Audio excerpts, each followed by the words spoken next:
ਅਵਤਾਰ radio ਦੇ ਸਾਰੇ ਸਰੋਤਿਆਂ ਨੂੰ ਸੰਤੋਖ ਸਿੰਘ ਪੰਨੂ ਵੱਲੋਂ ਸਤਿ ਸ੍ਰੀ ਅਕਾਲ ਜੀ। ਪ੍ਰੋਗਰਾਮ ਲੈ ਕੇ ਹਾਜ਼ਰ ਹਾਂ ਵਕਤ ਦੇ ਪਾਣੀ ਤੇ ਇਸ ਪ੍ਰੋਗਰਾਮ ਦੇ ਤਹਿਤ ਸਰੋਤਿਓ ਅਸੀਂ ਉਹਨਾਂ ਇਨਸਾਨਾਂ ਦੇ ਨਾਲ ਗੱਲਾਂ ਬਾਤਾਂ ਸਾਂਝੀਆਂ ਕਰਦੇ ਹਾਂ, ਉਹਨਾਂ ਦੇ ਵਿਚਾਰ ਜਾਣਦੇ ਹਾਂ ਜੋ ਲਗਾਤਾਰ ਇਸ ਸਮਾਜ ਨੂੰ ਬਦਲਣ ਦੇ ਵਾਸਤੇ ਕੁਝ ਨਵਾਂ ਭਰਨ ਦੇ ਵਾਸਤੇ ਇਸ ਸਮਾਜ ਦੀ ਜਿਹੜੀ ਦਿਸ਼ਾ ਵਾ ਉਸ ਨੂੰ ਬਦਲਣ ਦੇ ਵਾਸਤੇ ਨਿਰੰਤਰ ਕੁਝ ਨਾ ਕੁਝ ਕਰ ਰਹੇ ਹੁੰਦੇ ਆ ਜਾਂ ਜਿੱਥੇ ਵੀ ਕੰਮ ਕਰ ਰਹੇ ਹੁੰਦੇ ਤੇ ਉਹਦੇ ਵਿੱਚ ਵੀ ਨਵੀਆਂ ਪਰਤਾਂ ਪਾਉਣ ਦੇ ਵਾਸਤੇ ਤਤਪਰ ਹੁੰਦੇ ਨੇ। ਉਹਨਾਂ ਦੇ ਨਾਲ ਆਪਾਂ ਵਿਚਾਰ ਸਾਂਝੇ ਕਰਦੇ ਹਾਂ, ਉਹਨਾਂ ਦੀ ਜ਼ਿੰਦਗੀ ਬਾਰੇ ਜਾਣਦੇ ਹਾਂ ਤੇ ਨਾਲ ਦੀ ਨਾਲ ਉਹ ਕੀ ਕਰ ਰਹੇ ਹੁੰਦੇ ਨੇ ਇਹ ਵੀ ਗੱਲਬਾਤ ਆਪਾਂ ਅਜਿਹੇ ਇਨਸਾਨਾਂ ਦੇ ਨਾਲ ਸਾਂਝੀ ਕਰਦੇ ਹਾਂ। ਤੇ ਅੱਜ ਦੇ ਪ੍ਰੋਗਰਾਮ ਦੇ ਵਿੱਚ ਸਾਡੇ ਨਾਲ ਸ਼ਾਮਲ ਹੋਣਗੇ ਸਾਡੇ ਭੈਣ ਜੀ ਰਣਜੀਤ ਕੌਰ ਬਾਜਵਾ ਜੀ ਬਟਾਲੇ ਤੋਂ।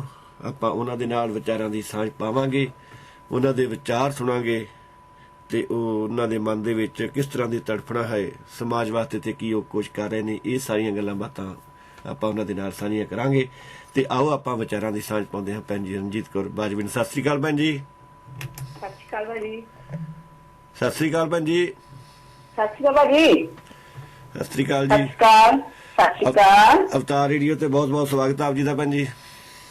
ਧੰਨਵਾਦ ਜੀ, ਧੰਨਵਾਦ ਬਹੁਤ ਜੀ। ਸਤਿ ਸ਼੍ਰੀ ਅਕਾਲ ਜੀ ਭੈਣ ਜੀ, ਮੈਂ ਜਾਣਨਾ ਚਾਹੁੰਦਾ ਵਾ ਆਪਣੇ ਬਚਪਨ ਬਾਰੇ ਆਪ ਜੀ ਦੇ, ਵੀ ਕਿੱਥੇ ਆਪ ਜੀ ਦਾ ਜਨਮ ਹੋਇਆ, ਕਿੱਥੋਂ ਤੱਕ ਪੜ੍ਹਾਈ ਕੀਤੀ, ਕਿਵੇਂ ਸਰਵਿਸ ਦੇ ਵਿੱਚ ਆਏ। ਹਾਂਜੀ ਹਾਂਜੀ, ਮੈਂ ਜਿਹੜੀ ਆ ਮੇਰਾ ਜਨਮ ਜਿਹੜਾ ਉਹ ਡੇਰਾ ਬਾਬਾ ਨਾਨਕ ਦੇ ਲਾਗੇ ਇੱਕ ਛੋਟਾ ਜਿਹਾ ਪਿੰਡ ਹੈ ਜੀ ਜਿਹਦਾ ਨਾਮ ਮੰਗੀਆ, ਉੱਥੇ ਮੇਰਾ ਜਨਮ ਹੋਇਆ। ਤੇ ਪਰਿਵਾਰ ਵਿੱਚ ਥੋੜੀ ਧਾਰਮਿਕ ਹੀ ਰੁਚੀਆਂ ਸਨ, ਜਿਸ ਤਰ੍ਹਾਂ ਕਿ ਘਰ ਦਾ ਮਾਹੌਲ ਸੀ ਸਾਰਾ ਜੀ।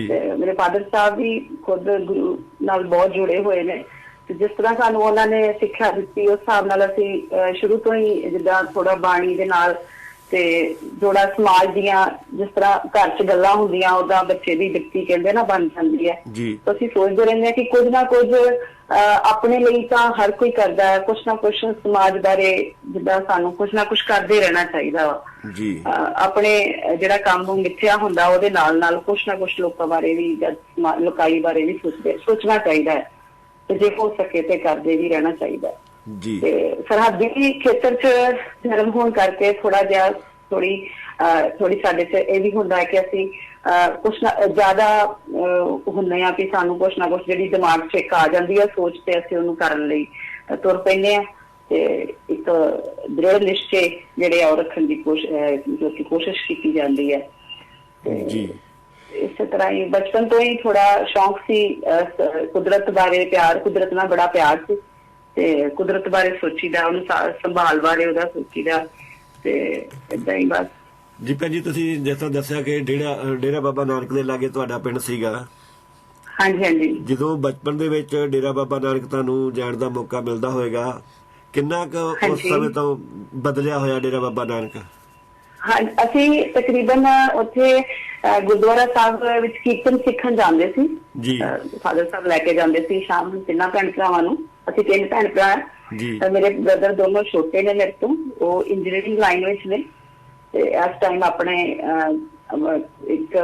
ਆਪਣੇ ਵਧੀਆ ਆਪਣੇ ਜਿਹੜੇ ਕਿੱਤੇ ਨਾਲ ਜੁੜੇ ਹੋਏ ਨੇ, ਵਧੀਆ ਆਪਣਾ ਜੌਬ ਕਰ ਰਹੇ ਨੇ। ਤੇ ਸਾਨੂੰ ਉਹਨਾਂ ਨੇ ਫਾਦਰ ਸਾਹਿਬ ਨੇ ਸਾਡੇ ਨੇ ਕੀਰਤਨ ਸਿਖਾਉਣ ਲਈ ਲੈ ਕੇ ਜਾਣਾ ਗੁਰਦੁਆਰਾ ਸਾਹਿਬ ਵਿੱਚ ਤੇ ਇੱਕ ਵੱਖਰਾ ਜਿਹਾ ਉੱਥੇ ਮਾਹੌਲ ਹੁੰਦਾ ਸੀ। ਇੱਥੇ ਬੜੀ ਸ਼ਾਂਤੀ ਤੇ ਹੁਣ ਜੇ ਵੇਖੀਏ ਤਾਂ ਹੁਣ ਤਾਂ ਹੋਰ ਵੀ ਜ਼ਿਆਦਾ ਸਹੂਲਤਾਂ ਹੋ ਗਈਆਂ ਨੇ। ਉਦੋਂ ਇੰਨੀਆਂ ਸਹੂਲਤਾਂ ਨਹੀਂ ਸੀ ਪਰ ਫਿਰ ਵੀ ਉਦੋਂ ਉਹ ਵੀ ਵਧੀਆ ਲੱਗਦਾ ਸੀ ਤੇ ਹੁਣ ਵੀ ਜਦੋਂ ਜਾਈਏ ਤੇ ਹੁਣ ਤੇ ਬਹੁਤ ਜ਼ਿਆਦਾ ਬਾਬੇ ਦੀ ਕਿਰਪਾ, ਬਹੁਤ ਉੱਥੇ ਬਿਲਕੁਲ ਹੀ ਇੰਟਰਨੈਸ਼ਨਲ ਲੈਵਲ ਦਾ ਹੋ ਗਿਆ। ਪਰ ਬੜੀ ਖੁਸ਼ੀ ਹੁੰਦੀ ਹੈ ਵੇਖ ਕੇ, ਤਰੱਕੀ ਹੁੰਦੀ ਹੈ, ਬਹੁਤ ਵਧੀਆ ਲੱਗਦਾ, ਬਹੁਤ ਚੰਗਾ ਲੱਗਦਾ ਜੀ। 2 ਵਾਰ ਸਾਨੂੰ ਵੀ ਭੱਜੀ ਡੇਰਾ ਬਾਬਾ ਨਾਨਕ ਜਾਣ ਦਾ ਮੌਕਾ ਮਿਲਿਆ। 550 ਸਾਲ ਤੋਂ ਪਹਿਲਾਂ ਵੀ ਅਸੀਂ ਗਏ ਸੀਗੇ ਤੇ ਮੁੜ ਕੇ ਕਰਤਾਰਪੁਰ ਸਾਹਿਬ ਵੀ ਅਸੀਂ ਜਾ ਕੇ ਆਏ ਹਾਂ ਤੇ ਵਾਕਈ ਪਤਾ ਨਹੀਂ ਵੀ ਜਾਂ ਤਾਂ ਬਾਰਡਰ ਏਰੀਆ ਕਰਕੇ ਸੰਗਤ ਘਟ ਜਾਂਦੀ ਆ ਜਾਂ ਕੀ ਕਾਰਨ ਆ। ਵਾਕਈ ਜਦੋਂ ਅਸੀਂ ਪਹਿਲਾਂ ਵੀ ਗਏ ਆ, ਸਾਨੂੰ ਗੁਰਦੁਆਰਾ ਸਾਹਿਬ ਅਸੀਂ ਰਾਤ ਵੀ ਰਹਿ ਕੇ ਆਏ ਤੇ ਬੜੀ ਸ਼ਾਂਤੀ ਜਿਹੀ ਅਨੁਭਵ ਹੁੰਦੀ ਸੀ, ਜਾਂ ਕੋਈ ਮਿੱਟੀ ਦੇ ਵਿੱਚ ਹੀ ਅਜਿਹੀ ਚੀਜ਼ ਸਮਾਈ ਹੋਈ ਆ, ਬਹੁਤ ਸ਼ਾਂਤੀ ਵਾਕਈ ਜੀ ਦੇਖੋ ਉਹ ਧਰਤੀ ਜਿੱਥੇ ਕਿ ਇੰਨਾ ਸਮਾਂ ਗੁਰੂ ਸਾਹਿਬ ਨੇ ਬਿਤਾਇਆ, ਉੱਥੇ ਖੇਤੀ ਕੀਤੀ, ਉਹ ਸਾਰਾ ਬੇਸ਼ੱਕ ਅੱਜ ਸਰਹੱਦਾਂ ਬਣ ਗਈਆਂ ਨੇ, ਬੇਸ਼ੱਕ ਅੱਜ ਕਹਿ ਲਓ ਕਿ ਬਾਰਡਰ ਬਣੇ ਹੋਏ ਆ ਵਿੱਚ, ਪਰ ਫਿਰ ਵੀ ਉਹ ਜ਼ਮੀਨ ਉਹੀ ਆ, ਹਵਾ ਉਹੀ ਆ, ਸਭ ਕੁਛ ਤੇ ਉਹੀ ਆ। ਤੇ ਮਹਿਸੂਸ ਕਰਨ ਦੀ ਗੱਲ ਹੈ ਵੀ ਜਿੱਦਾਂ ਮਹਿਸੂਸ ਕਰ ਸਕਦੇ ਆ ਅਸੀਂ।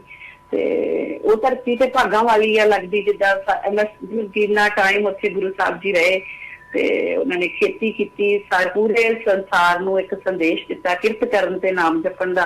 ਕਿਰਤ ਕਰਕੇ ਵਿਖਾਈ ਉਹਨਾਂ ਨੇ ਜੀ, ਹੱਥੀਂ ਕਿਰਤ ਕਰਕੇ ਵਿਖਾਈ। ਉਹ ਵਾਕਈ ਉਹ ਜਿਹੜੀ ਹੈ ਬੜੀ ਉਹ ਭਾਗਾਂ ਵਾਲੀ ਜਗ੍ਹਾ। ਜਦੋਂ ਅਸੀਂ ਬਚਪਨ ਚ ਵੀ ਜਾਂਦੇ ਸੀ ਉਦੋਂ ਸਾਨੂੰ ਇਹਨਾਂ ਤੇ ਪਤਾ ਹੈ ਕਿ ਹਾਂ ਜਿੰਨੀ ਹੁਣ ਜਦੋਂ ਛੋਟੇ ਹੁੰਦੇ ਵੀ ਜਾਂਦੇ ਸੀ ਉਦੋਂ ਵੀ ਬਹੁਤ ਚੰਗਾ ਲੱਗਦਾ ਸੀ ਤੇ ਅੱਜ ਵੀ ਬਹੁਤ ਚੰਗਾ ਲੱਗਦਾ। ਤੇ ਸਾਡੇ ਦਾਦਾ ਜੀ, ਮੇਰੇ ਦਾਦਾ ਜੀ ਜਿਹੜੇ ਸੀ, ਸਾਨੂੰ ਬਚਪਨ ਚ ਜਿੰਨੀਆਂ ਸਾਖੀਆਂ ਗੁਰੂ ਸਾਹਿਬ ਦੀਆਂ ਉਹਨਾਂ ਸਿਖਾਉਣੀਆਂ, ਉਹਨਾਂ ਕੋਸ਼ਿਸ਼ ਕਰਨੀ ਵੱਧ ਤੋਂ ਵੱਧ। ਪਤਾ ਨਹੀਂ ਜਾਂ ਉਹਨਾਂ ਨੂੰ ਜ਼ਿਆਦਾ ਲਗਾਵ ਸੀ ਤੇ ਜਾਂ ਵੈਸੇ ਹੀ ਪਤਾ ਨਹੀਂ ਜੋ ਉਹਨਾਂ ਨੇ ਸਾਨੂੰ ਦੱਸ ਪੜਿਆ ਉਹ ਸਾਰਾ ਅੱਜ ਸਾਡੇ ਦਿਮਾਗ ਚ ਅੱਜ ਵੀ ਓਦਾਂ ਹੀ ਚੇਤੇ ਆ ਸਾਨੂੰ, ਉਸੇ ਤਰ੍ਹਾਂ ਹੀ ਮਹਿਸੂਸ ਹੁੰਦਾ ਹੈ ਸਾਰਾ ਜੀ। ਤੇ ਪਹਿਲੀ ਜਦੋਂ ਤੁਸੀਂ ਕੀਰਤਨ ਸਿੱਖਣ ਵਾਸਤੇ ਜਾਂਦੇ ਸੀ ਡੇਰਾ ਬਾਬਾ ਨਾਨਕ, ਕਿਹੜੇ ਸਾਲ ਦੀ ਗੱਲ ਆ, ਕਿਹੜੇ ਸਮੇਂ ਦੀ ਗੱਲ ਆ? ਇਹ 1990 ਦੀ। 1990 ਦੀ, ਹਾਂਜੀ ਠੀਕ ਆ ਜੀ। ਬਹੁਤ ਜੀ ਸਾਰੇ ਹੀ ਆਪਣੇ ਜਿਹੜੇ ਸ਼ਹਿਰ ਨੇ ਬਦਲ ਚੁੱਕੇ ਨੇ ਕਿਉਂਕਿ ਵਿਕਾਸ ਕਾਫੀ ਤੇਜ਼ੀ ਦੇ ਨਾਲ ਹੋ ਰਿਹਾ ਵਾ। ਤੇ ਭੈਣ ਜੀ ਜਿਹੜਾ ਬਾਰਡਰ ਏਰੀਆ ਦੇ ਬਾਰੇ ਜਦੋਂ ਅਸੀਂ ਪੜ੍ਹਦੇ ਹਾਂ, ਰਹਿਣ ਦਾ ਮੌਕਾ ਤਾਂ ਨਹੀਂ ਮਿਲਿਆ ਜ਼ਿਆਦਾ ਆਉਣ ਜਾਣ ਦਾ, ਪਰ ਦੱਸਿਆ ਜਾਂਦਾ ਵਾ ਵੀ ਜਿਹੜੇ ਬਾਰਡਰ ਏਰੀਏ ਦੇ ਲੋਕ ਨੇ ਥੋੜਾ ਜਿਹਾ ਸਿਰੜੀ ਵੀ ਨੇ ਤੇ ਉਹਨਾਂ ਦੇ ਸੁਭਾਅ ਵੀ ਦੂਜਿਆਂ ਦੇ ਨਾਲੋਂ ਥੋੜੇ ਜਿਹਾ ਅਲੱਗ ਨੇ। ਦੇਖੋ ਸੰਘਰਸ਼ ਦੇ ਵਿੱਚ ਮਨੁੱਖਤਾ ਜਿਹੜੀ ਹਮੇਸ਼ਾ ਸਿਰੜੀ ਹੋ ਜਾਂਦੀ ਹੈ ਜੀ। ਜਦੋਂ ਵੀ ਕਿਤੇ ਲੜਾਈ ਦਾ ਰੌਲਾ ਪੈਂਦਾ ਕਿ ਹਾਂ ਜੀ ਹੁਣ ਹਿੰਦੁਸਤਾਨ ਪਾਕਿਸਤਾਨ ਵਿੱਚ ਅਣਬਣ ਹੋ ਰਹੀ ਹੈ, ਲੜਾਈ ਸ਼ੁਰੂ ਹੋਣ ਵਾਲੀ ਆ, ਤੇ ਉਹ ਵੀ ਜਿਹੜੀ ਆ ਕਹਿ ਲਓ ਕਿ ਤੜਪ ਆ ਜਾਂ ਜੋ ਵੀ ਆ, ਉਹ ਵੀ ਸਾਰੀ ਉਹਨੇ ਕਿ ਬੇਸ਼ੱਕ ਤਕਲੀਫ ਸਾਰੇ ਦੇਸ਼ ਨੂੰ ਹੁੰਦੀ ਆ, ਪਰ ਜਿਹੜੀ ਜ਼ਿਆਦਾ ਜਿਹੜਾ ਪ੍ਰਭਾਵ ਪੈਂਦਾ ਆ ਉਹ ਉੱਥੇ ਹੀ ਪਏਗਾ ਉਹਨਾਂ ਨੂੰ ਜ਼ਿਆਦਾ। ਪਰ ਮੈਂ ਵੇਖਿਆ ਆ ਜਿਸ ਤਰ੍ਹਾਂ, ਪਰ ਜਿਹੜੇ ਸਾਡੇ ਵੱਡੇ ਬਜ਼ੁਰਗ ਹੁੰਦੇ ਸੀ ਉਹਨਾਂ ਤੇ ਜਿਸ ਤਰ੍ਹਾਂ ਦੀਆਂ ਵੀ ਖਬਰਾਂ ਮਰਜ਼ੀ ਆਉਣ ਵੀ ਹਾਂ ਜੀ ਬੜਾ ਖਤਰਾ ਆ, ਪਰ ਉਹਨਾਂ ਦੇ ਜਿਹੜੇ ਚਿਹਰੇ ਸੀ ਉਹਨਾਂ ਤੇ ਮੈਨੂੰ ਕਦੀ ਕੋਈ ਸ਼ੰਕਾ ਜਾਂ ਡਰ ਮੈਨੂੰ ਨਹੀਂ ਦਿਖਿਆ ਜੀ। ਬਿਲਕੁਲ ਉਹਨਾਂ ਦੇ ਫੇਸ ਤੇ ਇੱਕ ਆਤਮ ਵਿਸ਼ਵਾਸ ਹੁੰਦਾ ਸੀ ਕਿ ਕੋਈ ਨਹੀਂ, ਜੇ ਆਈ ਆ ਪ੍ਰੋਬਲਮ ਜਾਂ ਮੁਸ਼ਕਲ ਆਏਗੀ ਤੇ ਕੀ ਹੋ ਜਾਊਗਾ ਵੇਖੀ ਜਾਏਗੀ, ਕਿਉਂਕਿ ਉਹਨਾਂ ਨੇ ਸੰਤਾਪ ਦਾ ਸੰਤਾਪ ਭੋਗਿਆ ਹੋਇਆ ਸੀ ਜੀ। ਇਸ ਕਰਕੇ ਉਹਨਾਂ ਲਈ ਜਿਹੜੀਆਂ ਸੀ ਇਹ ਕੋਈ ਮੁਸ਼ਕਲਾਂ ਜਿਹੜੀਆਂ ਇੰਨੀਆਂ ਨਹੀਂ ਸੀ ਮਹਿਸੂਸ ਹੁੰਦੀਆਂ। ਤੇ ਜਦੋਂ ਜਿੱਦਾਂ ਰਾਵੀ ਲੱਗੇ ਆ ਤੇ ਹੜ੍ਹ ਦੀ ਗੱਲ ਹੋਈ ਜੀ, ਤੇ ਹੜ੍ਹ ਆਏਗਾ ਜਾਂ ਕੁਛ ਜਿੱਦਾਂ ਕਹਿਣਾ ਪਾਣੀ ਛੱਡ ਦੇਣਾ ਇਸ ਤਰ੍ਹਾਂ ਹੋਣਾ, ਤਾਂ ਵੀ ਮੈਂ ਵੇਖਿਆ ਜਿਹੜੇ ਸਾਡੇ ਘਰ ਚ ਬਜ਼ੁਰਗ ਹੁੰਦੇ ਸੀ ਉਹਨਾਂ ਤੇ ਬੜੀ ਇੱਕ ਸ਼ਾਂਤੀ ਜਿਹੀ ਹੁੰਦੀ ਸੀ ਕਿ ਕੁਛ ਨਹੀਂ ਹੁੰਦਾ, ਬਾਬੇ ਨਾਨਕ ਦੀ ਧਰਤੀ ਹੈ, ਕੁਛ ਨਹੀਂ ਹੋ ਸਕਦਾ ਜੀ।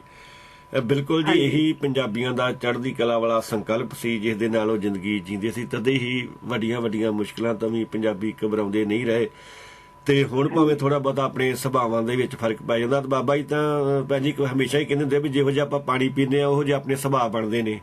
ਜਿਹੜੇ ਦੁਆਬੇ ਦੇ ਲੋਕ ਦੋ ਦਰਿਆਵਾਂ ਚ ਰਹਿੰਦੇ ਉਹਨਾਂ ਦੇ ਅਲੱਗ ਸੁਭਾਅ ਆ, ਅੱਗੇ ਜਿਹੜੇ ਮਾਲਵੇ ਦੇ ਵਿੱਚ ਲੋਕੀ ਰਹਿ ਰਹੇ ਆ ਉਹ ਅਲੱਗ ਸੁਭਾਅ ਨੇ, ਜਿਹੜੇ ਇੱਧਰ ਮਾਝੇ ਦਾ ਪੱਟੀ ਏਰੀਆ ਵਾ, ਤਰਨਤਾਰਨ ਏਰੀਆ, ਇਹਨਾਂ ਦਾ ਥੋੜਾ ਜਿਹਾ ਸੁਭਾਅ ਅਲੱਗ ਆ। ਜਿਹੜਾ ਗੁਰਦਾਸਪੁਰ ਸਾਈਡ ਆ ਤੇ ਕਿਉਂਕਿ ਰਾਵੀ ਦਾ ਪਾਣੀ ਪੀਤਾ ਜਾਂਦਾ ਤੇ ਪਾਣੀ ਪੀਣ ਦੇ ਨਾਲ ਖਾਣ ਪੀਣ ਦੇ ਨਾਲ ਆਪਣੇ ਸੁਭਾਵਾਂ ਦੇ ਵਿੱਚ ਵੀ ਜਿਹੜਾ ਅੰਤਰ ਆ ਉਹ ਆਉਂਦਾ ਵਾ। ਹੁਣ ਤਾਂ ਸਾਬਤ ਹੀ ਹੋ ਗਿਆ ਕਿ ਜਿਹੋ ਜਿਹਾ ਆਪਾਂ ਖਾਣੇ ਪੀਂਦੇ ਆ ਤੇ ਉਹਦਾ ਆਪਣਾ ਜਿਹੜਾ ਸਿਹਤ ਤੇ ਆਪਣੇ ਸੁਭਾਅ ਦੇ ਉੱਪਰ ਅਸਰ ਜ਼ਰੂਰ ਪੈਂਦਾ।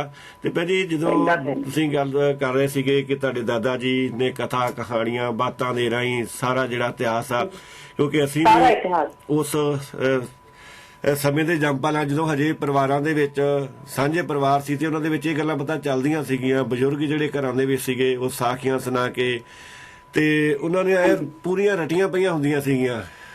ਬਿਲਕੁਲ ਬਿਲਕੁਲ ਆਉਂ ਲੱਗਦਾ ਸੀ ਜਿਸ ਤਰ੍ਹਾਂ ਕਿ ਅਸੀਂ ਕੋਈ ਫਿਲਮ ਦੇਖ ਰਹੇ ਹਾਂ।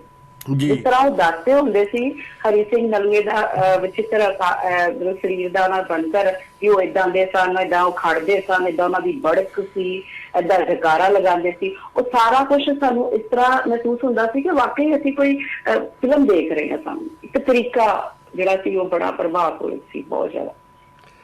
ਤੇ ਭੈਣ ਜੀ ਕੀ ਤੁਸੀਂ ਸਮਝਦੇ ਨਹੀਂ ਕਿ ਜਿਹੜੇ ਹੁਣ ਆਪਣੇ ਸਾਂਝੇ ਪਰਿਵਾਰ ਨਹੀਂ ਰਹੇ ਤੇ ਹੁਣ ਮਾਂ-ਬਾਪ ਕੋਲੇ ਵੀ ਬੱਚਿਆਂ ਵਾਸਤੇ ਇੰਨਾ ਸਮਾਂ ਨਹੀਂ ਹੁੰਦਾ ਕਿ ਜਿਹੜੀ ਉਹ ਆਪਣੀ ਪਹਿਲਾਂ ਵਾਲੀ ਪਰੰਪਰਾ ਸੀਗਾ, ਜਿਸ ਤਰ੍ਹਾਂ ਬਜ਼ੁਰਗ ਘਰਾਂ ਦੇ ਵਿੱਚ ਹੁੰਦੇ ਸੀ ਤੇ ਉਹ ਸਾਰਾ ਇਤਿਹਾਸ, ਕਿਸ ਤਰ੍ਹਾਂ ਰਹਿਣਾ ਬਹਿਣਾ, ਕਿਵੇਂ ਸਮਾਜ ਦੇ ਵਿੱਚ ਆਪਾਂ ਵਿਚਰਨਾ, ਸਾਰਾ ਕੁਝ ਆਪਾਂ ਨੂੰ ਸਮਝਾਉਂਦੇ ਸੀ ਤੇ ਉਹ ਹੁਣ ਜਿਹੜਾ ਆਪਣੇ ਕੋਲੋਂ ਲਗਭਗ ਗਵਾਚਦਾ ਜਾ ਰਿਹਾ।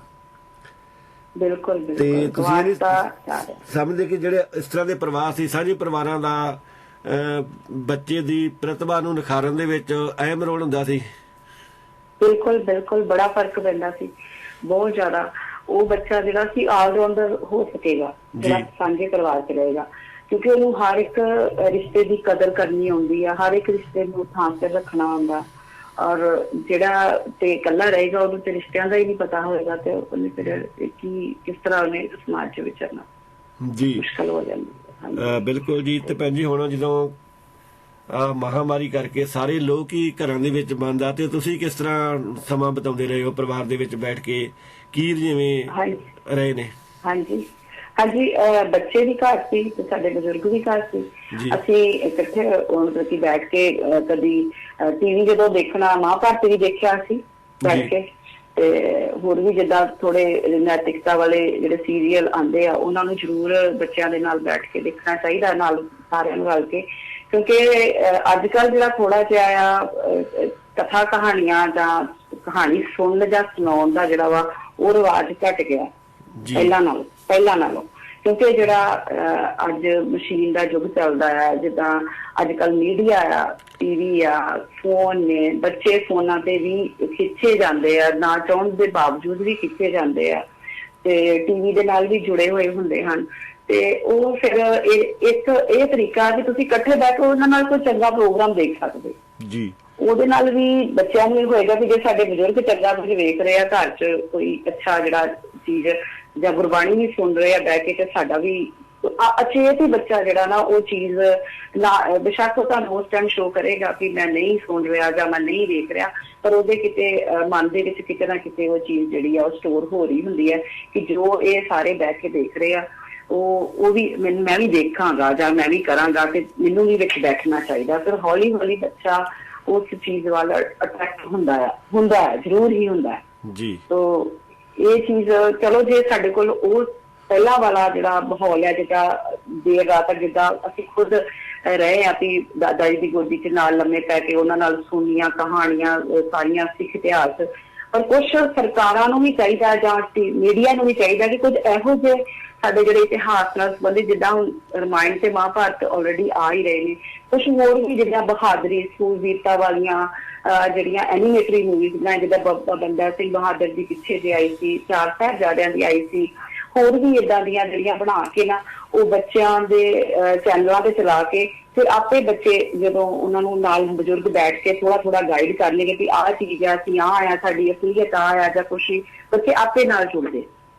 ਤੇ ਕਿਤੇ ਨਾ ਕਿਤੇ ਜਿਹੜੀ ਕੋਈ ਕਮੀ ਰਹਿਣ ਡਈ ਹੈ ਸਮਾਜ ਵਿੱਚ, ਜਿਹਦੇ ਕਰਕੇ ਕਿ ਸਾਨੂੰ ਅੱਜ ਕੱਲ੍ਹ ਕਾਫੀ ਕੁਛ ਫੇਸ ਕਰਨਾ ਪੈ ਰਿਹਾ ਆ, ਉਹ ਕਿਤੇ ਨਾ ਕਿਤੇ ਕੁਛ ਹੱਦ ਤੱਕ ਆਪਾਂ ਹੱਲ ਕਰਨ 'ਚ ਕਾਮਯਾਬ ਹੋ ਸਕਦੇ ਹਾਂ। ਬਿਲਕੁਲ ਜੀ, ਬਹੁਤ ਕੁਛ ਆਪਾਂ ਕਰ ਸਕਦੇ ਹਾਂ। ਇਸ ਪਾਸੇ ਮੈਨੂੰ ਲੱਗਦਾ ਕਿ ਬਹੁਤਾ ਧਿਆਨ ਨਹੀਂ ਦਿੱਤਾ ਜਾ ਰਿਹਾ। ਇਹ ਵਾਕਈ ਭੈਣ ਜੀ ਇਹ ਗੱਲ ਸਾਨੂੰ ਵੀ ਕਈ ਵਾਰ ਰੜਕਦੀ ਹੁੰਦੀ ਹੈ ਵੀ ਸੋਸ਼ਲ ਮੀਡੀਆ ਉੱਤੇ ਜਿੰਨਾ ਸਿੱਖ ਇਤਿਹਾਸ ਨੂੰ ਰੂਪਾਂਤਰ ਕਰਕੇ ਉਹਦੀ ਵੀਡੀਓ ਰੂਪ ਦੇ ਵਿੱਚ ਜਾਂ ਐਨੀਮੇਸ਼ਨ ਦੇ ਰੂਪ ਦੇ ਵਿੱਚ ਆਉਣੀਆਂ ਚਾਹੀਦੀਆਂ ਸੀ, ਉਹਨਾਂ ਕੁਛ ਆਪਾਂ ਨੂੰ ਨਹੀਂ ਮਿਲਦਾ। ਜਦੋਂ ਆਪਾਂ ਬੱਚਿਆਂ ਨੂੰ ਲਾਮਾ ਤਾਂ ਦੇ ਦਿੰਦੇ ਹਾਂ ਕਿ ਬੱਚੇ ਹੋਰ ਚੀਜ਼ਾਂ ਦੇਖਦੇ ਰਹਿੰਦੇ ਨੇ, ਪਰ ਆਪਾਂ ਵੀ ਉਹਨਾਂ ਜਿਹੜਾ ਸਿੱਖ ਇਤਿਹਾਸ ਸੀ ਉਹ ਸੋਸ਼ਲ ਮੀਡੀਆ ਤੇ ਨਹੀਂ ਪਾ ਸਕੇ। ਜਿਹੜੀਆਂ ਸਾਡੀਆਂ ਨੁਮਾਇੰਦਾ ਜਥੇਬੰਦੀਆਂ ਨੇ ਉਹਨਾਂ ਦਾ ਫਰਜ਼ ਵੀ ਬਣਦਾ ਕਿ ਇਸ ਪਾਸੇ ਵੱਲ ਵਿਸ਼ੇਸ਼ ਧਿਆਨ ਦੇਣ, ਕਿਉਂਕਿ ਸਮੇਂ ਦੇ ਨਾਲ ਬੜਾ ਕੁਛ ਬਦਲਦਾ ਰਹਿੰਦਾ ਹੈ ਤੇ ਅੱਗੇ ਵੀ ਬਦਲਦਾ ਰਹਿਣਾ ਹੈ।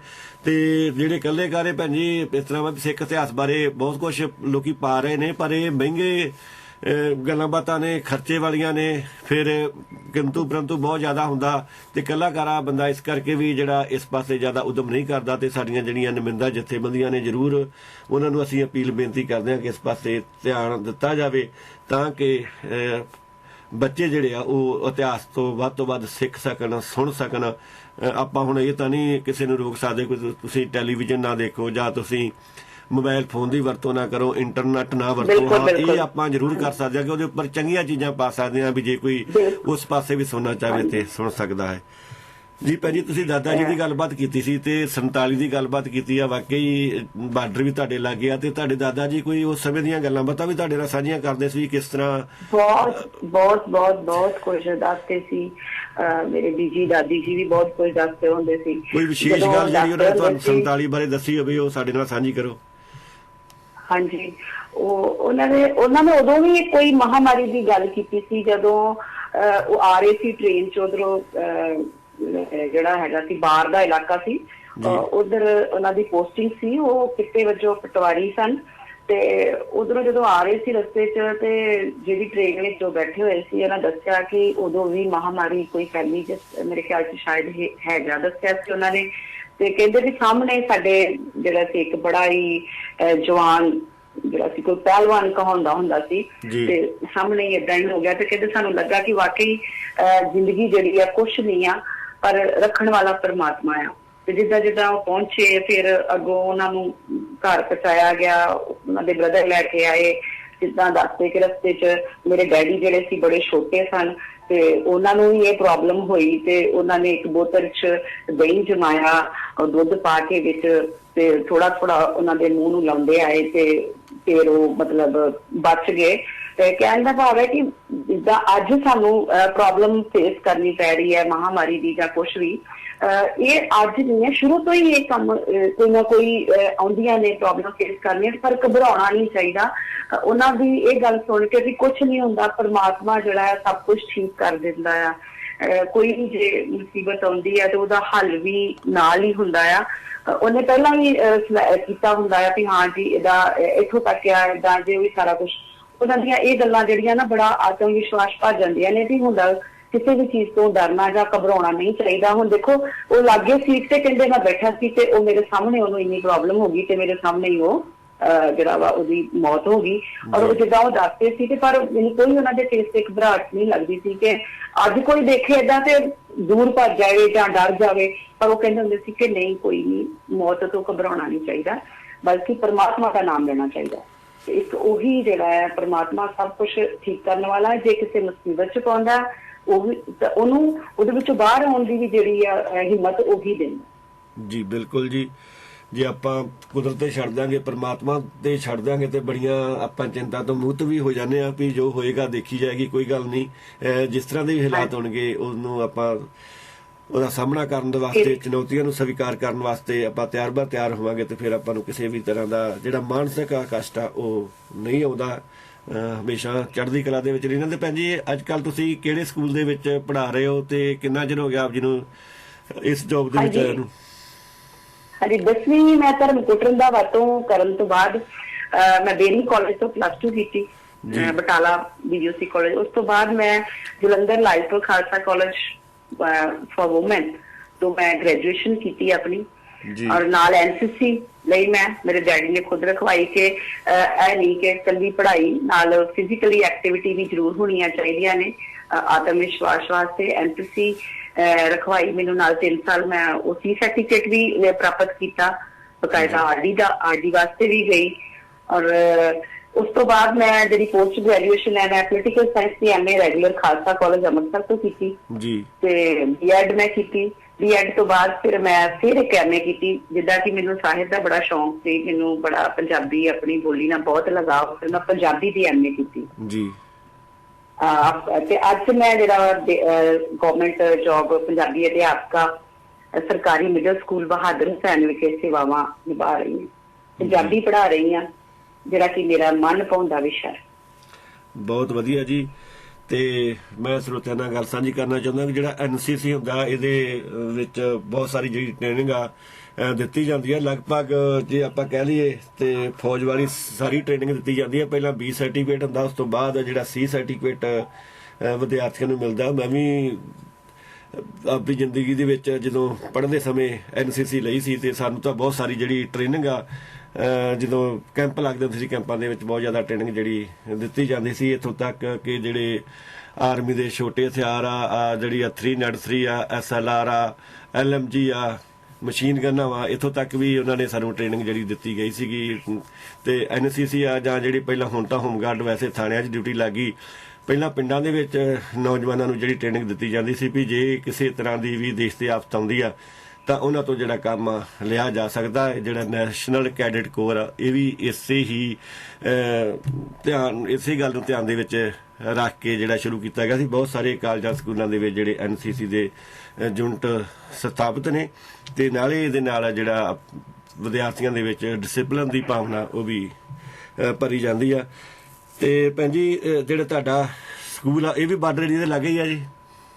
ਨਹੀਂ, ਇਹ ਤੇ ਬਟਾਲੇ ਸ਼ਹਿਰ ਦੇ ਲਾਗੇ ਨੇ। ਠੀਕ ਹੈ, ਬਿਲਕੁਲ ਸ਼੍ਰੀ ਹਰਗੋਬਿੰਦਪੁਰ ਰੋਡ ਤੇ ਜੀ, ਔਨ ਰੋਡ ਹੀ ਹੈ।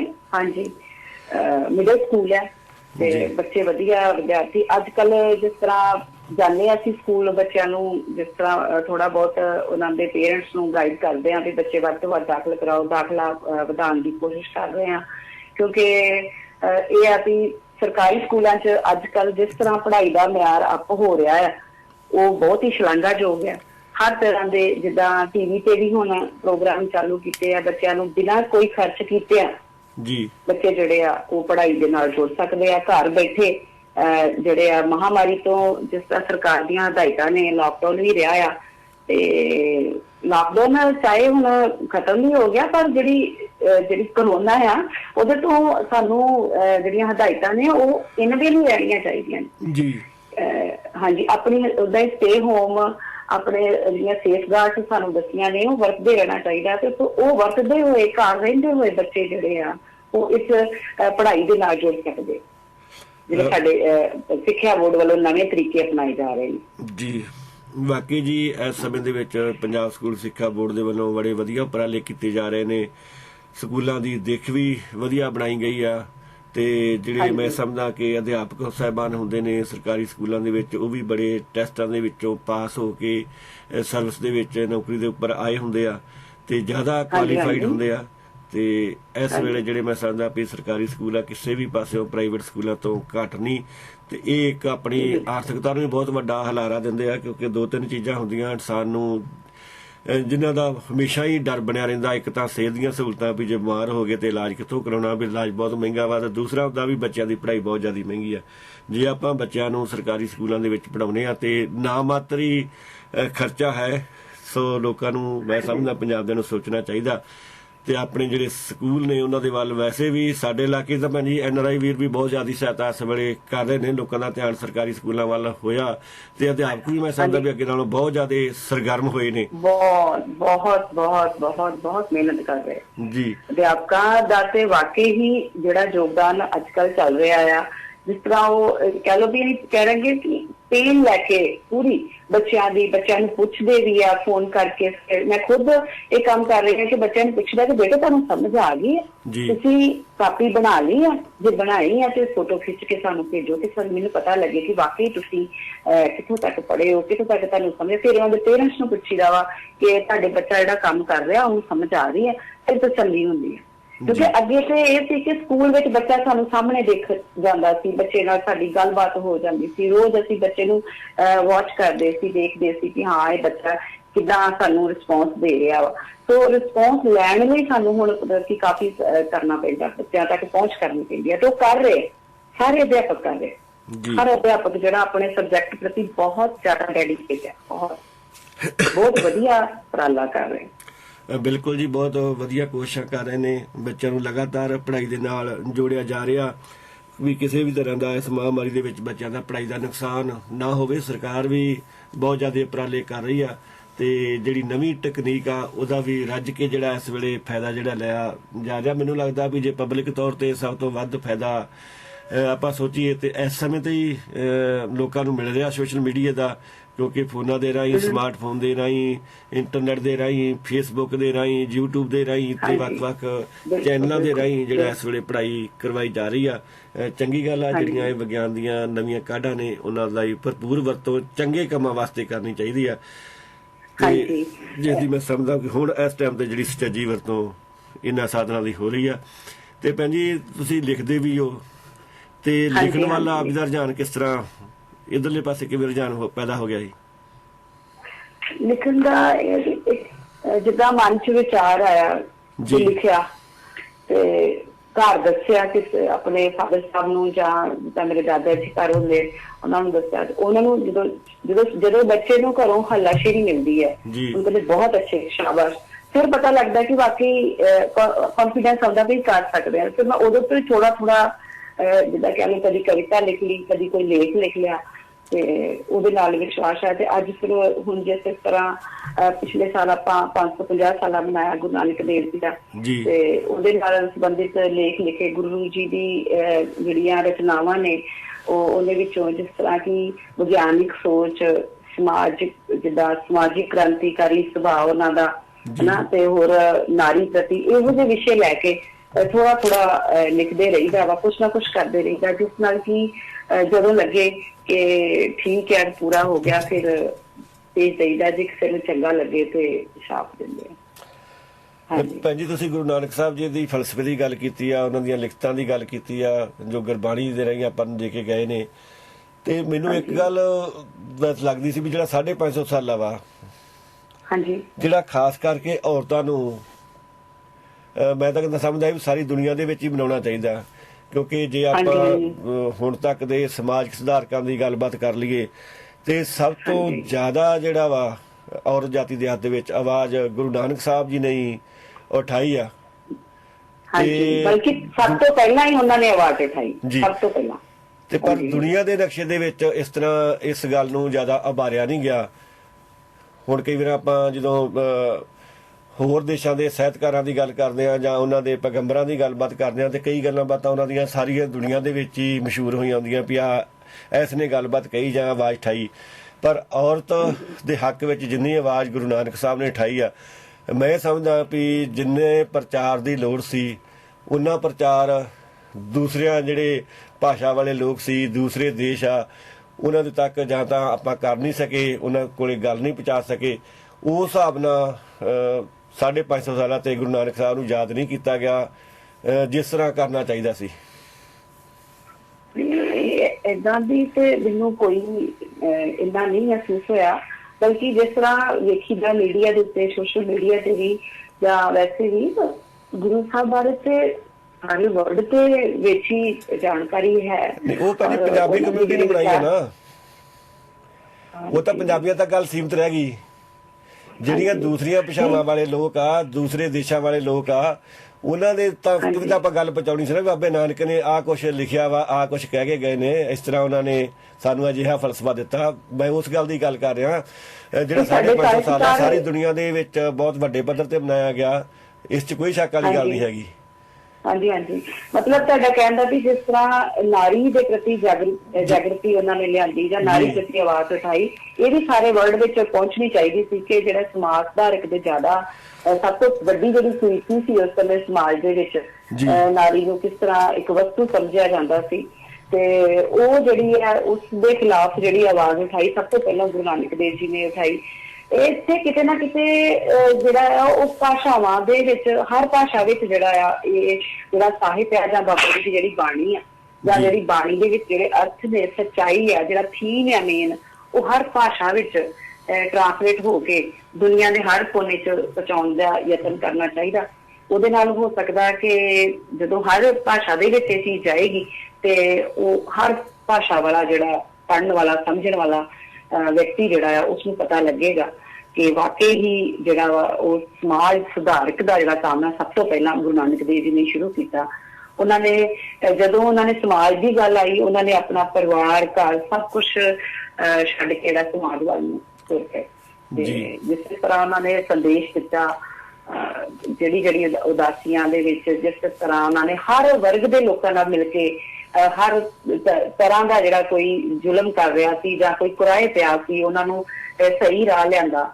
ਉਹ ਸਾਰਾ ਕੁਛ, ਉਹ ਕਥਾਵਾਂ, ਉਹ ਜਿੰਨੀਆਂ ਵੀ ਜਿਹੜੀਆਂ ਗਾਥਾ ਨੇ ਜਾਂ ਜਿੰਨੀਆਂ ਵੀ ਉਹ ਦਿਸ਼ਾ ਦੇਣ ਵਾਲੀਆਂ ਕਹਾਣੀਆਂ ਨੇ, ਕਥਾਵਾਂ ਨੇ, ਉਹਨਾਂ ਨੂੰ ਇੱਕ ਬੁਕਲੇਟ ਬਣਾ ਕੇ ਜਾਂ ਉਹਨਾਂ ਦੇ ਨਾਲ ਸੰਬੰਧਿਤ ਕੁਝ ਜਿੱਦਾਂ ਮੀਡੀਆ ਦਾ ਯੁੱਗ ਆ, ਕੁਛ ਏਦਾਂ ਦੇ ਬਣਾ ਕੇ, ਤੇ ਮੈਂ ਪਿੱਛੇ ਜੇ ਵੇਖਿਆ ਸੀ, ਹਿੰਦੀ ਭਾਸ਼ਾ ਵਿੱਚ ਵੇਖਿਆ ਸੀ, ਦਿੱਲੀ ਦੂਰਦਰਸ਼ਨ ਤੋਂ ਆ ਵੀ ਰਿਹਾ ਸੀ ਕੁਛ ਗੁਰੂ ਨਾਨਕ ਦੇਵ ਜੀ ਦੇ ਬਾਰੇ, ਜਿਹੜੀ ਕਿ ਉਹਨਾਂ ਨੇ ਕੋਈ ਜੀਵਨ ਦੀਆਂ ਕੁਛ ਐਨੀਮੇਟਰੀ ਮੂਵੀਜ਼ ਬਣਾ ਕੇ ਉਹਨਾਂ ਨੇ ਭੇਜੀਆਂ ਵੀ ਨੇ, ਵਾਇਰਲ ਵੀ ਕੀਤੀਆਂ ਨੇ। तो ਸਾਰੇ ਜੇ ਸੰਸਥਾਵਾਂ ਜਾਂ ਸਾਰੇ ਜਿੰਨੀਆਂ ਵੀ ਹੈਗੀਆਂ ਥੋੜੀ ਥੋੜੀ ਕੋਸ਼ਿਸ਼ ਕਰਨ ਤੇ ਕੋਈ ਏਡਾ ਔਖਾ ਕੰਮ ਵੀ ਨਹੀਂ ਹੈਗਾ। ਵੱਖ-ਵੱਖ ਤਰ੍ਹਾਂ ਦੇ ਭਾਸ਼ਾਵਾਂ 'ਚ ਟ੍ਰਾਂਸਲੇਟ ਕਰਕੇ ਕੁਝ ਜਿਸ ਤਰ੍ਹਾਂ ਚਾਰ ਸਾਹਿਬਜ਼ਾਦੇ ਮੂਵੀ ਆ ਜਾਂ ਹੋਰ ਵੀ ਜਿੱਦਾਂ ਚੱਲ ਰਹੇ ਨੇ ਇਤਿਹਾਸਿਕ ਤੇ ਸਾਹਿਤਕ ਜਿਹੜੀਆਂ ਨੇ ਗੱਲਾਂ ਉਹਦੇ ਵਿੱਚ ਜਾਂ ਨੈਤਿਕ ਕਦਰਾਂ ਕੀਮਤਾਂ ਵਾਲੀਆਂ ਗੱਲਾਂ ਜਿਹੜੀਆਂ ਨੇ ਉਹ ਸਾਰੀਆਂ ਉਸ ਰਾਹੀਂ ਅਸੀਂ ਪ੍ਰਫੁੱਲਿਤ ਕਰ ਸਕਦੇ ਹਾਂ, ਸਮਾਜ ਦੇ ਦੁਨੀਆ ਦੇ ਹਰ ਕੋਨੇ 'ਚ ਅਸੀਂ ਪਹੁੰਚਾ ਸਕਦੇ ਹਾਂ। ਬਿਲਕੁਲ ਜੀ ਜੀ ਜੀ ਭੈਣ ਜੀ। ਹਾਂਜੀ ਹਾਂਜੀ, ਥੋੜਾ ਜਿਹਾ ਬਸ ਇੱਕ ਕਹਿ ਲਓ ਕਿ ਇੱਕ ਸ਼ੁਰੂ ਕਰਨ ਦੀ ਲੋੜ ਆ ਤੇ ਫਿਰ ਵੇਖਾ ਵੇਖੀ ਆਪੇ ਸ਼ੁਰੂ ਹੋ ਜਾਂਦਾ ਜੀ। ਬਿਲਕੁਲ ਜੀ, ਮੈਂ ਤਾਂ ਆਪਣੇ ਪ੍ਰਚਾਰਕਾਂ ਨੂੰ ਵੀ ਭੈਣ ਜੀ ਬੇਨਤੀ ਕਰਦਾ ਹੁੰਦਾ ਵੀ ਜਦੋਂ ਤੁਸੀਂ ਕਿਸੇ ਦੇਸ਼ ਦੇ ਵਿੱਚ ਪ੍ਰਚਾਰ ਕਰਨ ਵਾਸਤੇ ਜਾਂਦੇ ਹੋ, ਇਕੱਲੇ ਪੰਜਾਬੀ ਭਾਈਚਾਰੇ ਤੱਕ ਹੀ ਸੀਮਿਤ ਨਾ ਰਿਹਾ ਕਰੋ। ਜਿਸ ਵੀ ਤੁਸੀਂ ਦੇਸ਼ ਚਾਹੁੰਦੇ ਆ ਤੁਹਾਡਾ ਫਰਜ਼ ਬਣਦਾ ਕਿ ਉਸ ਦੇਸ਼ ਦੀ ਭਾਸ਼ਾ ਵੀ ਤੁਸੀਂ ਸਿੱਖੋ ਜ਼ਰੂਰ, ਨਹੀਂ ਤੇ ਬਹੁਤੇ ਦੇਸ਼ਾਂ ਦੇ ਵਿੱਚ ਅੰਗਰੇਜ਼ੀ ਦੇ ਨਾਲ ਕੰਮ ਚੱਲ ਸਕਦਾ ਕਿ ਤੁਸੀਂ ਆਪਣੀ ਜਿਹੜੀ ਗੱਲ ਆ ਉਹ ਦੂਸਰਿਆਂ ਨੂੰ ਵੀ ਸਮਝਾ ਸਕੋ, ਦੱਸ ਸਕੋ। ਜੇ ਤੁਸੀਂ ਉਹਨਾਂ ਦੀ ਭਾਸ਼ਾ ਦੇ ਵਿੱਚ ਗੱਲ ਕਰੋਗੇ ਤਾਂ ਹੀ ਉਹਨਾਂ ਨੂੰ ਗੱਲ ਸਮਝਾਈ ਜਾ ਸਕਦੀ ਆ। ਜੇ ਤੁਸੀਂ ਠੀਕ ਆ ਪੰਜਾਬੀ ਦੇ ਮਾਹਿਰ ਹੋ, ਚੰਗੀ ਗੱਲ ਆ, ਮਾਂ ਬੋਲੀ ਦੇ ਵਿੱਚ ਮਾਹਿਰ ਹੋਣਾ, ਤੇ ਨਾਲ ਦੀ ਨਾਲ ਜਿਹੜੇ ਦੂਸਰੇ ਲੋਕਾਂ ਨੂੰ ਜੋ ਦੱਸਣਾ ਤੇ ਆਪਾਂ ਨੂੰ ਦੂਸਰੀਆਂ ਭਾਸ਼ਾਵਾਂ ਵੀ ਸਿੱਖਣੀਆਂ ਪੈਣਗੀਆਂ ਤਾਂ ਹੀ ਆਪਾਂ ਉਹਨਾਂ ਨੂੰ ਗੱਲ ਆ ਜਿਹੜੀ ਉਹ ਦੱਸ ਸਕਦੇ ਆ। ਨਹੀਂ ਤੇ ਆਪਾਂ ਇਸ ਪਾਸੋਂ ਮੈਂ ਸਮਝਦਾ ਵੀ ਹਾਲ ਦੀ ਘੜੀ ਆਪਾਂ ਪਛੜੇ ਹੋਏ ਆ। ਜੋ ਸਿੱਖ ਇਤਿਹਾਸ ਆ, ਜੋ ਗੁਰੂ ਸਾਹਿਬਾ ਆਪਾਂ ਨੂੰ ਕਹਿ ਕੇ ਗਏ ਨੇ, ਉਹਦੀਆਂ ਜਿਹੜੀਆਂ ਗੱਲਾਂ ਬਾਤਾਂ ਦੀ ਸਾਰੀਆਂ ਇਤਿਹਾਸ ਦੇ ਨਾਲ ਸੰਬੰਧਿਤ ਉਹ ਆਪਾਂ ਦੁਨੀਆ ਦੇ ਦੂਜੇ ਲੋਕਾਂ ਤੱਕ ਸਹੀ ਢੰਗ ਦੇ ਨਾਲ ਨਹੀਂ ਪਹੁੰਚਾ ਸਕੇ ਭੈਣ ਜੀ। ਜਿਸ ਤਰ੍ਹਾਂ ਹੁਣ ਇਸ ਮਹਾਮਾਰੀ ਦੇ ਦੌਰ ਦੇ ਵਿੱਚ ਹਰੇਕ ਦੇਸ਼ ਦੇ ਵਿੱਚ ਪੰਜਾਬੀਆਂ ਦੀ ਸਿਫਤ ਹੋ ਰਹੀ ਆ ਕਿ ਉਹਨਾਂ ਦੇ ਖਤਰਾ ਤਾਂ ਹਰੇਕ ਨੂੰ ਹੀ ਉਹਨਾਂ ਸੀਗਾ। ਜੇ ਕੋਈ ਕਰੋਨਾ ਮਰੀਜ਼ ਵਾਲੇ ਕੋਲੇ ਜਾਂ ਲੋਕਾਂ ਦੀ ਸਹਾਇਤਾ ਕਰਨ ਵਾਸਤੇ ਪੰਜਾਬੀ ਜਾਂਦਾ ਕਿਸੇ ਵੀ ਦੇਸ਼ 'ਚ ਬੈਠਾ ਤੇ ਖਤਰਾ ਤਾਂ ਉਹਨੂੰ ਵੀ ਬਿਮਾਰੀ ਚਿੰਬੜ ਸਕਦੀ ਆ, ਕਿਤੇ ਵੀ ਲੱਗ ਸਕਦੀ ਆ। ਪਰ ਬੜਾ ਸਾਹਸ ਭਰਿਆ ਜਿਹੜਾ ਕਦਮ ਆ ਸਾਰੇ ਦੇਸ਼ਾਂ ਦੇ ਵਿੱਚ ਹੀ ਲਗਭਗ, ਭਾਵੇਂ ਉਹ ਕੈਨੇਡਾ ਹੋਵੇ, ਭਾਵੇਂ ਅਮਰੀਕਾ ਤੇ ਭਾਵੇਂ ਸਪੇਨ ਤੇ ਭਾਵੇਂ ਇਟਲੀ ਆ, ਪੰਜਾਬੀਆਂ ਨੇ ਬਹੁਤ ਵਧੀਆ ਰੋਲ ਅਦਾ ਕੀਤਾ। ਤੇ ਪੰਜਾਬੀਆਂ ਦੀ ਸਾਰੇ ਹੀ ਦੁਨੀਆ ਦੇ ਵਿੱਚ ਜਿਹੜੀਆਂ ਸਰਕਾਰਾਂ ਨੂੰ ਵੀ ਸਿਫਤ ਕਰਨੀ ਪਈ ਆ ਕਿ ਪੰਜਾਬੀਆਂ ਨੇ ਬੜਾ ਵਧੀਆ ਰੋਲ ਅਦਾ ਕੀਤਾ ਵਾ। ਉਹ ਤਾਂ ਹੀ ਇਹ ਸਾਰੇ ਲੋਕਾਂ ਤੱਕ ਗੱਲ ਪਹੁੰਚ ਚੁੱਕੀ ਆ ਕਿ ਪੰਜਾਬੀਆਂ ਨੇ ਹਿੰਮਤ ਜਤਾਈ ਆ। ਇਹ ਨਹੀਂ ਹੈਗਾ ਵੀ ਵੜ ਕੇ ਘਰਾਂ 'ਚ ਬੈਠ ਗਏ ਆ, ਉਹਨਾਂ ਨੇ ਲੋਕਾਂ ਤੱਕ ਪਹੁੰਚ ਕੀਤੀ ਆ। ਜਿਹੜੇ ਵੀ ਲੋੜਵੰਦ ਸੀ ਉਹਨਾਂ ਦੇ ਤੱਕ ਪਹੁੰਚ ਕਰਕੇ ਉਹਨਾਂ ਦੀਆਂ ਲੋੜਾਂ ਜਿਹੜੀਆਂ ਪੂਰੀਆਂ ਕੀਤੀਆਂ, ਤਾਂ ਹੀ ਇਹ ਗੱਲ ਸਾਰੇ ਦੁਨੀਆ ਦੇ ਵਿੱਚ ਸਾਹਮਣੇ ਆਈ ਆ। ਤੇ ਇਸੇ ਤਰ੍ਹਾਂ ਹੀ ਜੇ ਦੂਸਰੇ ਦੇਸ਼ਾਂ ਦੇ ਵਿੱਚ ਜਿਹੜੀਆਂ ਗੁਰੂ ਨਾਨਕ ਸਾਹਿਬ ਆਪਾਂ ਨੂੰ ਕਹੇ ਗਏ, ਆਪਣੇ ਗੁਰੂ ਸਾਹਿਬਾਨ ਕਹੇ ਗਏ ਆ, ਸਿੱਖ ਇਤਿਹਾਸ ਦੀਆਂ ਜਿਹੜੀਆਂ ਕਥਾ ਕਹਾਣੀਆਂ ਵਾ ਉਹ ਦੂਸਰੇ ਲੋਕਾਂ ਦੇ ਤੱਕ ਵੀ ਉਹਨਾਂ ਦੀ ਭਾਸ਼ਾ ਦੇ ਵਿੱਚ, ਉਹਨਾਂ ਦੀ ਬੋਲੀ ਦੇ ਵਿੱਚ ਪਹੁੰਚਾਈਆਂ ਜਾਣ। ਘੱਟੋ ਘੱਟ ਉਹਨਾਂ ਨੂੰ ਇਸ ਬਾਰੇ ਜਾਣਕਾਰੀ ਤਾਂ ਹੋਵੇ ਵੀ ਇਸ ਤਰ੍ਹਾਂ ਦਾ ਇਤਿਹਾਸ ਵੀ ਜਿਹੜਾ ਪੰਜਾਬ ਦੇ ਵਿੱਚ ਵਾਪਰਿਆ ਵਾ, ਇੰਨੀਆਂ ਕੁਰਬਾਨੀਆਂ ਹੋਈਆਂ ਨੇ, ਇੰਨੇ ਤਸੀਹੇ ਵੀ ਮਿਲਦੇ ਰਹੇ ਨੇ, ਛੋਟੇ ਛੋਟੇ ਬੱਚਿਆਂ ਦੇ ਜਿਹੜੇ ਟੋਟੇ ਕਰਕੇ ਵੀ ਬੀਬੀਆਂ ਦੇ ਗਲਾਂ ਦੇ ਵਿੱਚ ਪਾਏ ਗਏ ਨੇ। ਇੰਨਾ ਇਤਿਹਾਸ ਆ ਜਿਹੜਾ ਸਿੱਖੀ ਦਾ, ਪੰਜਾਬੀਆਂ ਦਾ, ਤੇ ਉਹਨੂੰ ਦੂਸਰੇ ਲੋਕਾਂ ਤੱਕ ਪਹੁੰਚਾਉਣ ਦੀ ਮੈਂ ਸਮਝਦਾ ਵੀ ਬਹੁਤ ਜ਼ਿਆਦਾ ਲੋੜ ਆ, ਜਿਹਦੇ ਪਾਸੇ ਆਪਾਂ ਨੂੰ ਵਿਸ਼ੇਸ਼ ਤੌਰ ਤੇ ਸਾਡੀਆਂ ਸੰਸਥਾਵਾਂ ਨੂੰ ਧਿਆਨ ਦੇਣ ਦੀ ਲੋੜ ਆ। ਤੇ ਭੈਣ ਜੀ ਆਪਾਂ ਗੱਲਬਾਤ ਕਰ ਰਹੇ ਸੀ ਤੁਹਾਡੀਆਂ ਲਿਖਤਾਂ ਦੀ। ਹਾਂਜੀ। ਤੇ ਤੁਸੀਂ ਕਵਿਤਾ ਲਿਖਦੇ ਹੋ ਜਾਂ ਵਾਰਤਕ ਲਿਖਦੇ ਹੋ, ਕਿਸ ਤਰ੍ਹਾਂ ਦੀ ਰਚਨਾ ਕਰਦੇ ਹੋ? ਹਾਂਜੀ, ਮੈਂ ਵਾਰਤਕ ਦੇ ਜਿਹੜੇ ਰੂਪ ਨੇ ਮੈਂ ਲੇਖ ਵੀ ਲਿਖਦੀ ਹਾਂ, ਕਵਿਤਾ ਵੀ ਲਿਖਦੀ ਹਾਂ, ਕਹਾਣੀ ਵੀ ਲਿਖਦੀ ਹਾਂ। ਜਿਸ ਤਰ੍ਹਾਂ ਕਿ ਆਪਾਂ ਸਮਾਜ ਵਿੱਚ ਮਹਿਸੂਸ ਕਰਦੇ ਹਾਂ, ਜਿਸ ਤਰ੍ਹਾਂ ਵੀ ਉਹ ਚੀਜ਼ ਮਨ 'ਚ ਆ ਜਾਂਦੀ ਹੈ ਉਹਨੂੰ ਲਿਖ ਦਿੰਦੀ ਹਾਂ। ਜਿਸ ਤਰ੍ਹਾਂ ਕਿ ਕਰੋਨਾ ਮਹਾਮਾਰੀ ਦਾ ਜਦੋਂ ਸ਼ੁਰੂ ਹੋਇਆ ਸੀ ਸਾਰੇ ਪਾਸੇ ਇੱਕਦਮ ਜਿੱਦਾਂ ਨਾ ਮਾਹੌਲ ਦਹਿਸ਼ਤ ਜੀ ਵਾਲਾ ਹੋ ਗਿਆ ਸੀ। ਜਦੋਂ ਇੱਕਦਮ ਸਾਨੂੰ ਪਤਾ ਲੱਗਾ ਵੀ ਏਦਾਂ ਦੀ ਬਿਮਾਰੀ ਆ, ਉਹਦਾ ਇਸ ਤਰ੍ਹਾਂ ਸਾਨੂੰ ਅੰਦਰ ਰਹਿਣਾ ਪੈਣਾ ਆ, ਤੇ ਉਦੋਂ ਮੇਰੇ ਮਨ 'ਚ ਬੜੀ ਇੱਕ ਉਦਾਸੀਨਤਾ ਵੀ ਆਈ। ਪਰ ਫਿਰ ਸੋਚਿਆ ਵੀ ਕੋਈ ਗੱਲ ਨਹੀਂ, ਇਹ ਚਲੋ ਨਾ ਕਾਲੀ ਰਾਤ ਜੋ ਗਮਦੀ ਹੈ ਇਹ ਜ਼ਿਆਦਾ ਰਹਿਣ ਵਾਲੀ ਨਾ, ਤੇ ਜਿਹੜਾ ਚਾਨਣ ਸਵੇਰ ਦਾ ਹੈ ਉਹਦੇ ਸਾਹਮਣੇ ਟਿਕ ਕੇ ਬਹਿਣ ਵਾਲੀ ਨਾ, ਕਿ ਹਮੇਸ਼ਾ ਜਿਹੜੀ ਕਾਲੀ ਕੋਈ ਰਾਤ ਹੁੰਦੀ ਹੈ ਉਹਦਾ ਅੰਤ ਜ਼ਰੂਰ ਹੁੰਦਾ ਹੈ। ਫਿਰ ਮਨ 'ਚ ਇਹ ਆਉਂਦਾ ਵੀ ਨਹੀਂ, ਇਹਦਾ ਵੀ ਅਖੀਰ ਜ਼ਰੂਰ ਹੋਏਗਾ। ਪਰ ਕਿਉਂਕਿ ਅਸੀਂ ਅਰਦਾਸ ਕਰਨ ਵਿੱਚ ਵਿਸ਼ਵਾਸ ਰੱਖਦੇ ਹਾਂ, ਸਾਡੇ ਜਿਹੜੇ ਵੱਡ ਵਡੇਰੇ ਸੀ ਉਹ ਅਰਦਾਸ ਵਿੱਚ ਬੜਾ ਯਕੀਨ ਰੱਖਦੇ ਸੀ। ਫਿਰ ਮੈਂ ਇੱਕ ਅਰਦਾਸ ਲਿਖੀ ਸੀ, ਇੱਕ ਰਜੋਈ ਲਿਖੀ ਸੀ ਪਰਮਾਤਮਾ ਅੱਗੇ, ਤੇ ਆਪਣੇ ਪੰਜਾਬੀ ਜਾਗਰਣ ਮਿਸਟਰ ਡਾਕਟਰ ਵਾਲੀਆ ਜੀ ਨੇ ਉਹਨਾਂ ਨੂੰ ਪ੍ਰਕਾਸ਼ਿਤ ਵੀ ਕੀਤਾ ਸੀ। ਤੇ ਜੇ ਕਹਿੰਦੇ ਹੋ ਤਾਂ ਮੈਂ ਤੁਹਾਡੇ ਨਾਲ ਸਾਂਝੀ ਕਰ ਦਿੰਦੀ ਹਾਂ। ਜਰੂਰ ਜਰੂਰ ਸਾਂਝੀ ਕਰੋ ਭੈਣ ਜੀ। ਕਹਿੰਦਾ ਕਿ ਕੁਦਰਤ ਦੀ ਪ੍ਰਕੋਪੀ ਤੋਂ ਹੈ ਡਰਿਆ ਬਹੁਤ ਮਨੁੱਖ, ਕੁਦਰਤ ਦੀ ਪ੍ਰਕੋਪੀ ਤੋਂ ਹੈ ਡਰਿਆ ਬਹੁਤ ਮਨੁੱਖ, ਕਿਰਪਾ ਕਰੋ ਸਤਿਗੁਰ ਜੀ ਕਿ ਬਦਲੇ ਹਵਾ ਦਾ ਰੁਖ, ਕਿਰਪਾ ਕਰੋ ਸਤਿਗੁਰ ਜੀ ਕਿ ਬਦਲੇ ਹਵਾ ਦਾ ਰੁਖ, ਖੈਰ ਮੰਗੀਏ ਹਯਾਤੀ ਦੀ ਜੋ ਹਰ ਪਾਸੇ ਹੋ ਜਾਏ ਸੁਖ, ਖੈਰ ਮੰਗੀਏ ਹਯਾਤੀ ਦੀ ਜੋ ਹਰ ਪਾਸੇ ਹੋ ਜਾਏ ਸੁਖ, ਤੇ ਬਾਗ ਹੈ ਮਨੁੱਖਤਾ ਦਾ ਸੜ ਰਿਹਾ, ਬਾਗ ਹੈ ਮਨੁੱਖਤਾ ਦਾ ਸੜ ਰਿਹਾ ਹੈ ਆਈ ਕਿਹੜੀ ਰੁੱਤ, ਜਿੱਥੇ ਵਹਿਸ਼ੀ ਹੋ ਮੌਤ ਹੈ ਘੁੰਮਦੀ ਛੱਡੇ ਨਾ ਕੋਈ ਕੁੱਖ, ਹੈ ਜ਼ਿੰਦਗੀ ਇਵੇਂ ਮੁੱਕ ਰਹੀ ਜਿਵੇਂ ਜੜੋਂ ਹੀ ਸੁੱਕਦੇ ਰੁੱਖ, ਹੈ ਜ਼ਿੰਦਗੀ ਇਵੇਂ ਮੁੱਕ ਰਹੀ ਜਿਵੇਂ ਜੜੋਂ ਹੀ ਸੁੱਕਦੇ ਰੁੱਖ, ਆਓ ਖੈਰ ਮੰਗੀਏ ਹਯਾਤੀ ਦੀ ਜੋ ਹਰ ਪਾਸੇ ਹੋ ਜਾਏ ਸੁਖ, ਬਣ ਭਾਂਬੜ ਮੌਤ ਹੈ ਨੱਚਦੀ ਹੈ, ਬਣ ਭਾਂਬੜ ਮੌਤ ਹੈ ਨੱਚਦੀ, ਇਹ ਕਰਦੀ ਤਾਂਡਵ ਰੋਜ਼,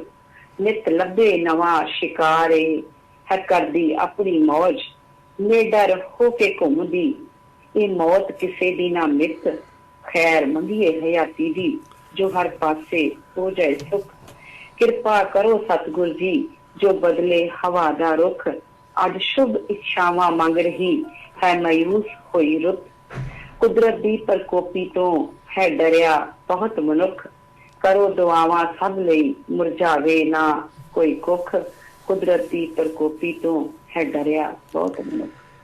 ਸੋ ਇੱਕ ਡਰ ਆਇਆ ਸੀ ਮਨ ਵਿੱਚ ਤੇ ਪਰਮਾਤਮਾ ਅੱਗੇ ਅਰਜ਼ੋਈ ਕੀਤੀ ਤੇ ਸਮਾਂ ਪਾ ਕੇ ਤੇ ਉਹਨੇ ਆਪਣੇ ਹਿਸਾਬ ਨਾਲ ਜਿਸ ਤਰ੍ਹਾਂ ਅਸਰ ਹੁੰਦਾ ਆ ਸਾਰੇ ਰਲ ਕੇ ਆਪਾਂ ਉਹਦੇ ਅੱਗੇ ਅਰਦਾਸ ਕਰੀਏ ਤੇ ਸਮਾਂ ਜਿਹੜਾ ਵਾ ਹਮੇਸ਼ਾ ਤੇ ਇੱਕੋ ਜਿਹਾ ਰਹਿਣ ਵਾਲਾ ਨਹੀਂ, ਤੇ ਇਹਦਾ ਜਿਹੜਾ ਵਾ ਉਹ ਤਬਦੀਲੀ ਤੇ ਆਏਗੀ ਤੇ ਕਿਤੇ ਬਹਿਣ ਵਾਲਾ ਨਹੀਂ। ਤੋ ਤਬਦੀਲੀ ਲਈ ਜਿਹੜਾ ਆ ਉਹ ਅਰਦਾਸ ਬੜੀ ਜ਼ਰੂਰੀ ਹੈ ਕਿ ਤਬਦੀਲੀ ਚੰਗੀਆਂ ਆਉਣ, ਵਧੀਆ ਆਉਣ, ਤੇ ਇਸ ਕਰਕੇ ਇੱਕ ਆਸ਼ਾ ਮਨ ਚ ਆ ਕਿ ਜੋ ਜੇ ਕਹਿੰਦੇ ਨਾ ਸੁੱਖ ਦਾ ਸਮਾਂ ਬਹੁਤਾ ਨਹੀਂ ਰਹਿੰਦਾ ਤੇ ਦੁੱਖ ਦਾ ਸਮਾਂ ਵੀ ਬਹੁਤਾ ਨਹੀਂ ਰਹਿੰਦਾ। ਜਦੋਂ ਸਾਡੇ ਅੱਜ ਮਹਾਮਾਰੀ ਦਾ ਦੌਰ ਚੱਲ ਰਿਹਾ ਹੈ ਤੇ ਮਨੁੱਖ ਮਨ ਤੇ ਅੱਗੇ ਹੀ ਬੜਾ ਤਗੜਾ ਘਾੜ ਪਰਮਾਤਮਾ ਵੱਲੋਂ ਬਣਾਈ ਗਈ ਹੈ, ਸੋ ਇਹਦੇ ਅੰਦਰ ਹੀ ਸਾਰੀ ਤਾਕਤ ਆ ਇਹਨਾਂ ਮੁਸ਼ਕਲਾਂ ਨੂੰ, ਇਹਨਾਂ ਪ੍ਰੋਬਲਮ ਨੂੰ ਹੱਲ ਕਰਨ ਦੀ, ਤੇ ਕਰਦਾ ਵੀ ਆਇਆ। ਪਰਮਾਤਮਾ ਨੇ ਹਿੰਮਤ ਦੇਣੀ ਹੈ ਤੇ ਇਹਨੇ ਕਾਮਯਾਬ ਹੋਣਾ ਹੈ। ਬਿਲਕੁਲ ਜੀ, ਜਿਹੜੇ ਅਜਿਹੇ ਮਾੜੇ ਹਾਲਾਤ ਨੇ ਸਦਾ ਨਹੀਂ ਚੱਲਦੇ ਰਹਿੰਦੇ ਤੇ ਜਲਦੀ ਹੀ ਜਿਹੜੀ ਸਾਰੀ ਦੁਨੀਆ ਵਾ ਇਸ ਮਹਾਮਾਰੀ ਤੋਂ ਬਾਹਰ ਆ ਜਾਣੀ ਆ, ਹਾਲਾਤ ਠੀਕ ਹੋ ਜਾਣੇ ਨੇ। ਚਲੋ ਸਮਾਂ ਤਾਂ ਲੱਗ ਹੀ ਜਾਂਦਾ ਨੇ ਤੇ ਪਰ ਭੈਣ ਜੀ ਇੱਕ ਗੱਲ ਤਾਂ ਇਹ ਵੀ ਆਪਣੇ ਸਾਹਮਣੇ ਆ ਗਈ ਨਾ ਵੀ ਹੁਣ ਮਨੁੱਖ ਜਿਹੜੀਆਂ ਟਾਰਾਂ ਮਾਰਦਾ ਸੀ ਅਸੀਂ ਬੜੀ ਵਿਗਿਆਨ ਪੈਦਾ ਕਰ ਲਿਆ ਜੀ, ਅਸੀਂ ਚੰਦ ਤੇ ਜਾਏ ਆ ਜੀ, ਅਸੀਂ ਮੰਗਲ ਨੂੰ ਵੀ ਹੱਥ ਲਾਏ ਆ ਜੀ, ਬੜਾ ਕੁਛ ਕਰ ਲਿਆ ਤੇ ਉਹ ਸਾਰਾ ਕੁਛ ਧਰਿਆ ਧਰਿਆ ਜਿਹਾ ਰਹਿ ਗਿਆ। ਲੱਗਦਾ ਵੀ ਐਵੇਂ ਲੱਗਦਾ ਵੀ ਜਿਵੇਂ ਮਨੁੱਖ ਤਾਂ ਐਵੇਂ ਹੀ ਆਪਣੇ ਆਪ ਹੀਰੋ ਬਣਿਆ ਫਿਰਦਾ ਤੇ ਕੁਦਰਤ ਦੇ ਸਾਹਮਣੇ ਤਾਂ ਕੋਈ ਚੀਜ਼ ਵੀ ਨਹੀਂ। ਦੇਖੋ ਦੋ ਗੱਲਾਂ ਹੁੰਦੀਆਂ ਨੇ ਮਨੁੱਖੀ ਮਨ ਚ, ਇੱਕ ਹੁੰਦੀਆਂ ਨੇ ਲੋੜਾਂ, ਇੱਕ ਹੁੰਦੀਆਂ ਖਾਹਿਸ਼ਾਂ ਜੀ।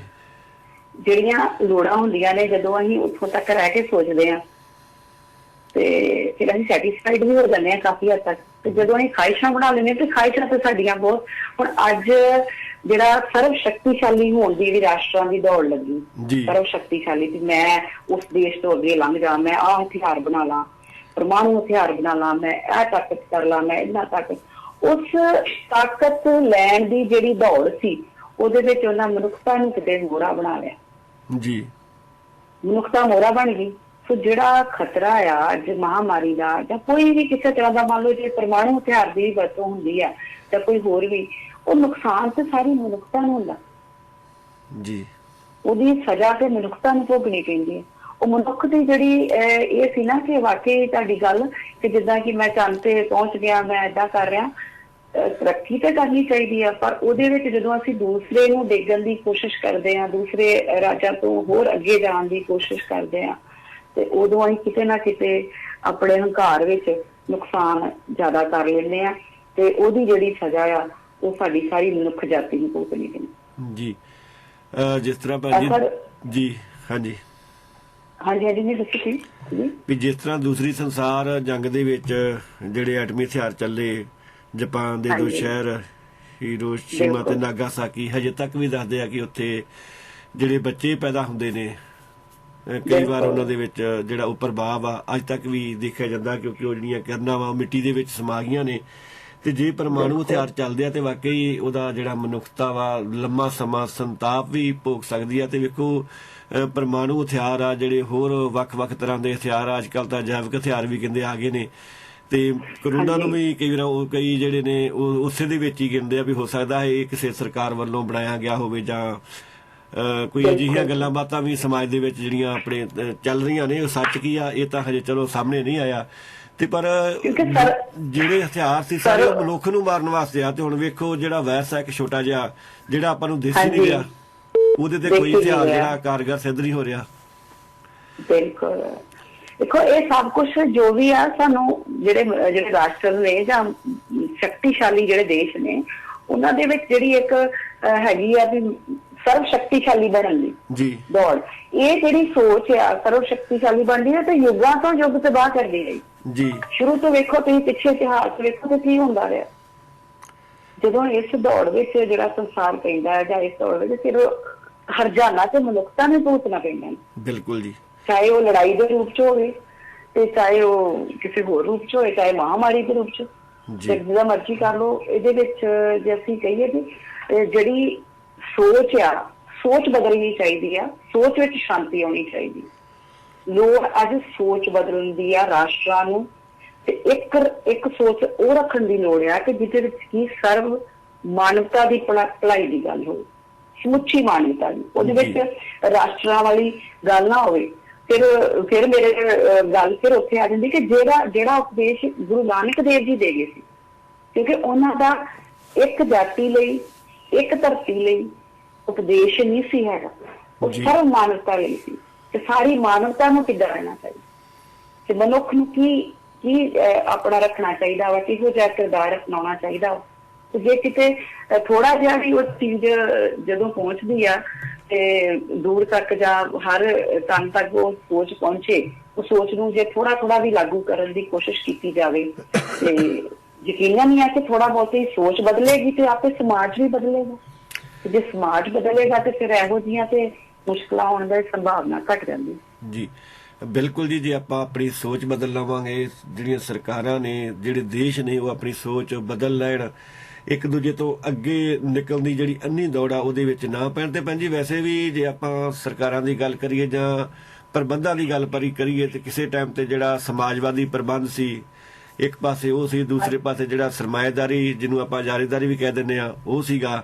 ਤੇ ਹੁਣ ਜਿਹੜਾ ਸਮਾਜਵਾਦੀ ਪ੍ਰਬੰਧ ਸੀ ਲਗਭਗ ਜਿਹੜੇ ਉਹ ਦੇਸ਼ ਸੀਗੇ ਉਹ ਜ਼ਿਆਦਾ ਢਹਿ ਹੋ ਗਏ ਨੇ ਤੇ ਇਕੱਲੇ ਸਰਮਾਏਦਾਰੀ ਦੀ ਦੌੜ ਲੱਗੀ ਹੋਈ ਆ। ਤੇ ਸਰਮਾਏਦਾਰੀ ਦੀ ਲੋੜ ਇਹੀ ਹੁੰਦੀ ਆ ਵੀ ਅੰਨਾ ਮੁਨਾਫਾ ਕਮਾਉਣਾ, ਕਿਸੇ ਵੀ ਤਰ੍ਹਾਂ ਕਮਾਇਆ ਜਾ ਸਕਦਾ। ਤੇ ਉਸੇ ਨੂੰ ਹੀ ਧਿਆਨ ਦੇ ਵਿੱਚ ਰੱਖ ਕੇ ਇਸ ਵੇਲੇ ਸਰਕਾਰਾਂ ਚੱਲ ਰਹੀਆਂ ਨੇ ਤੇ ਉਸੇ ਨੂੰ ਧਿਆਨ ਦੇ ਵਿੱਚ ਰੱਖ ਕੇ ਜਿਹੜੀਆਂ ਮਲਟੀ ਨੈਸ਼ਨਲ ਕੰਪਨੀਆਂ ਨੇ ਉਹ ਚੱਲ ਰਹੀਆਂ ਨੇ। ਮਨੁੱਖ ਨੂੰ ਉਹਦੇ ਵਿੱਚੋਂ ਮਨਫੀ ਕਰ ਦਿੱਤਾ ਬਹੁਤੀ ਥਾਵਾਂ ਤੇ ਜਿਹੜਾ ਮੁਨਾਫਾ ਸੀਗਾ ਜਾਂ ਅਸੀਂ ਮਾਲ ਹੀ ਵੇਚਣਾ ਵਾ, ਅਸੀਂ ਪ੍ਰੋਡਕਸ਼ਨ ਜਿਹੜੀ ਆਪਦੀ ਬਣਾਉਨੇ ਆ ਉਹ ਸਾਡੀ ਵਿਕਣੀ ਚਾਹੀਦੀ ਆ। ਤੇ ਇਨਸਾਨ ਨੂੰ ਉਹਦੇ ਕੀ ਲਾਭ ਹਨ ਨੇ, ਮਨੁੱਖਤਾ ਨੂੰ ਉਹਦਾ ਕੋਈ ਫਾਇਦਾ ਹੈ ਜਾਂ ਨਹੀਂ ਹੈਗਾ, ਇਸ ਪਾਸੇ ਬਹੁਤਾ ਧਿਆਨ ਨਹੀਂ ਦਿੱਤਾ ਗਿਆ। ਤੇ ਇਹੀ ਤਾਂ ਗੱਲ ਆ ਭਾਜੀ ਜੋ ਆਪਾਂ ਨੂੰ ਗੁਰੂ ਸਾਹਿਬ ਸਹਿਜਤਾ ਦਾ ਮਾਰਗ ਦੇ ਕੇ ਗਏ ਆ, ਸਰਬਤ ਦੇ ਭਲੇ ਦੀ ਗੱਲਬਾਤ ਕਰਕੇ ਗਏ ਆ। ਜੇ ਇਸੇ ਸੋਚ ਨੂੰ ਅਪਣਾ ਲਿਆ ਜਾਵੇ, ਜੇ ਆਪਾਂ ਪੁਰਾਣੇ ਪਿੰਡਾਂ ਦੀ ਗੱਲਬਾਤ ਕਰੀਏ, ਜਿਸ ਤਰ੍ਹਾਂ ਪਿੰਡਾਂ ਦੇ ਵਿੱਚ ਹੀ ਸਾਰਾ ਕੁਝ ਹੁੰਦਾ ਸੀਗਾ, ਪਿੰਡ ਹੀ ਇੱਕ ਸਵਰਾਜ ਦਾ ਰੂਪ ਹੁੰਦੇ ਸੀਗੇ ਤੇ ਕਿਸੇ ਤਰ੍ਹਾਂ ਦੀ ਬਾਹਰੋਂ ਕੋਈ ਚੀਜ਼ ਬਹੁਤੀ ਲਿਆਉਣ ਦੀ ਲੋੜ ਨਹੀਂ ਸੀ। ਪਿੰਡਾਂ ਦੇ ਵਿੱਚ ਹੀ ਹਰੇਕ ਤਰ੍ਹਾਂ ਦਾ ਜਿਹੜਾ ਸਮਾਨ ਆ, ਮਿਸਤਰੀ ਆ, ਮਿਲ ਜਾਂਦਾ ਹੁੰਦਾ ਸੀਗਾ। ਸਵਰਾਜ ਕਹਿ ਲਈਏ ਕਿ ਇੱਕ ਸਵਰਾਜ ਦਾ ਰੂਪ ਹੀ ਸੀ ਪਿੰਡ, ਇੱਕ ਦੂਜੇ ਤੇ ਨਿਰਭਰ ਹੁੰਦੇ ਸੀ। ਜੀ ਜੀ ਬਿਲਕੁਲ ਜੀ, ਇੱਕ ਦੂਜੇ ਤੇ ਨਿਰਭਰ ਸੀ, ਹਰ ਇੱਕ ਨੂੰ ਇੱਕ ਦੂਜੇ ਦੀ ਲੋੜ ਹੁੰਦੀ ਸੀ ਤੇ ਬਹੁਤ ਜ਼ਿਆਦੀਆਂ ਜਿਹੜੀਆਂ ਲੋੜਾਂ ਸੀ ਉਹ ਕਿਸੇ ਦੂਸਰੇ ਦੀਆਂ ਪੂਰੀਆਂ ਕਰਨ ਵੇਲੇ ਉਹਦੇ ਵਿੱਚ ਆਪਣੀ ਗਰਜ ਨਹੀਂ ਸੀ ਵੇਖੀ ਜਾਂਦੀ, ਉਹਦੇ ਵਿੱਚ ਆਪਣਾ ਮਤਲਬ ਨਹੀਂ ਸੀ ਵੇਖਿਆ ਜਾਂਦਾ। ਕੁਝ ਇਹ ਵੀ ਸੋਚ ਹੁੰਦੀ ਸੀ ਕਿ ਇਹ ਮੇਰੇ ਪਿੰਡ ਦਾ ਜੀ, ਇਹ ਸਾਡੇ ਪਿੰਡ ਦੀ ਗੱਲ ਹੈ, ਇਹ ਸਾਡੇ ਇੱਕ ਖਾਸ ਏਰੀਏ ਦੀ ਗੱਲ ਹੈ। ਇਸੇ ਤਰ੍ਹਾਂ ਹੀ ਜੇ ਪੂਰੀ ਮਨੁੱਖਤਾ ਜਾਂ ਪੂਰਾ ਸਮਾਜ, ਪੂਰਾ ਵਰਲਡ, ਪੂਰੀ ਸ੍ਰਿਸ਼ਟੀ, ਜਿੰਨੇ ਵੀ ਦੇਸ਼ ਨੇ ਸਾਰੇ ਸੋਚਣ ਕਿ ਇਹ ਸਾਰੇ ਮਨੁੱਖਾਂ ਦੀ ਗੱਲ ਹੈ, ਜੀ। ਤੇ ਅਸੀਂ ਸਾਰੇ ਇੱਕ ਦੂਜੇ ਤੇ ਨਿਰਭਰ ਹਾਂ। ਅੱਜ ਦੇਖੋ, ਅੱਜ ਗਲੋਬਲਾਈਜੇਸ਼ਨ ਹੈ, ਉਹਦੇ ਕਰਕੇ ਸਾਰੇ ਇੱਕ ਕਹਿ ਲਓ ਕਿ ਇੱਕ ਪਲੇਟਫਾਰਮ ਤੇ ਖੜੇ ਨੇ। ਅਸੀਂ ਇੱਕ ਜਗ੍ਹਾ ਤੇ ਬੈਠੇ ਪੂਰੀ ਦੁਨੀਆ ਨੂੰ ਅਸੀਂ ਵੇਖ ਸਕਦੇ ਹਾਂ ਜੀ। ਸੋ ਉਸ ਚੀਜ਼ ਦਾ ਫਾਇਦਾ ਨਜਾਇਜ਼ ਨਹੀਂ ਉਠਾਉਣਾ ਚਾਹੀਦਾ। ਉਹਦੇ ਵਿੱਚ ਸਾਨੂੰ ਉਹ ਗੱਲਾਂ ਸਪਰੈਡ ਕਰਨੀਆਂ ਚਾਹੀਦੀਆਂ ਨੇ, ਉਹ ਮਨੁੱਖਤਾ ਵਾਲੀਆਂ ਗੱਲਾਂ ਸਪਰੈਡ ਕਰਨੀਆਂ ਜਿੰਨਾ ਕਿ ਹਿਊਮੈਨਿਟੀ ਯਾਨੀ ਕਿ ਮਨੁੱਖਤਾ ਨਾਲ ਪਿਆਰ ਹੋਵੇ ਤੇ ਕੁਦਰਤ ਨੂੰ ਸੰਭਾਲੀਏ। ਪਹਿਲੀ ਗੱਲ ਤੇ ਕੁਦਰਤ ਨੂੰ ਹੀ ਇਸ ਤਰ੍ਹਾਂ ਨੁਕਰੇ ਲਾਉਣ ਵਾਲੀ ਗੱਲ ਹੋ ਗਈ ਸੀ। ਕੁਦਰਤ ਨੂੰ ਅਸੀਂ ਕੁਛ ਸਮਝਿਆ ਹੀ ਨਹੀਂ। ਮਨੁੱਖ ਨੇ ਆਪਣੀ ਹੋਮੇ ਜਾਂ ਆਪਣੀ ਦੌੜ, ਆਪਣਾ ਕਹਿ ਲਓ ਕਿ ਐਸ਼ੋ ਆਰਾਮ, ਸੁੱਖ ਸਹੂਲਤਾਂ ਵਿੱਚ ਇੰਨਾ ਗਵਾਚ ਗਏ ਅਸੀਂ।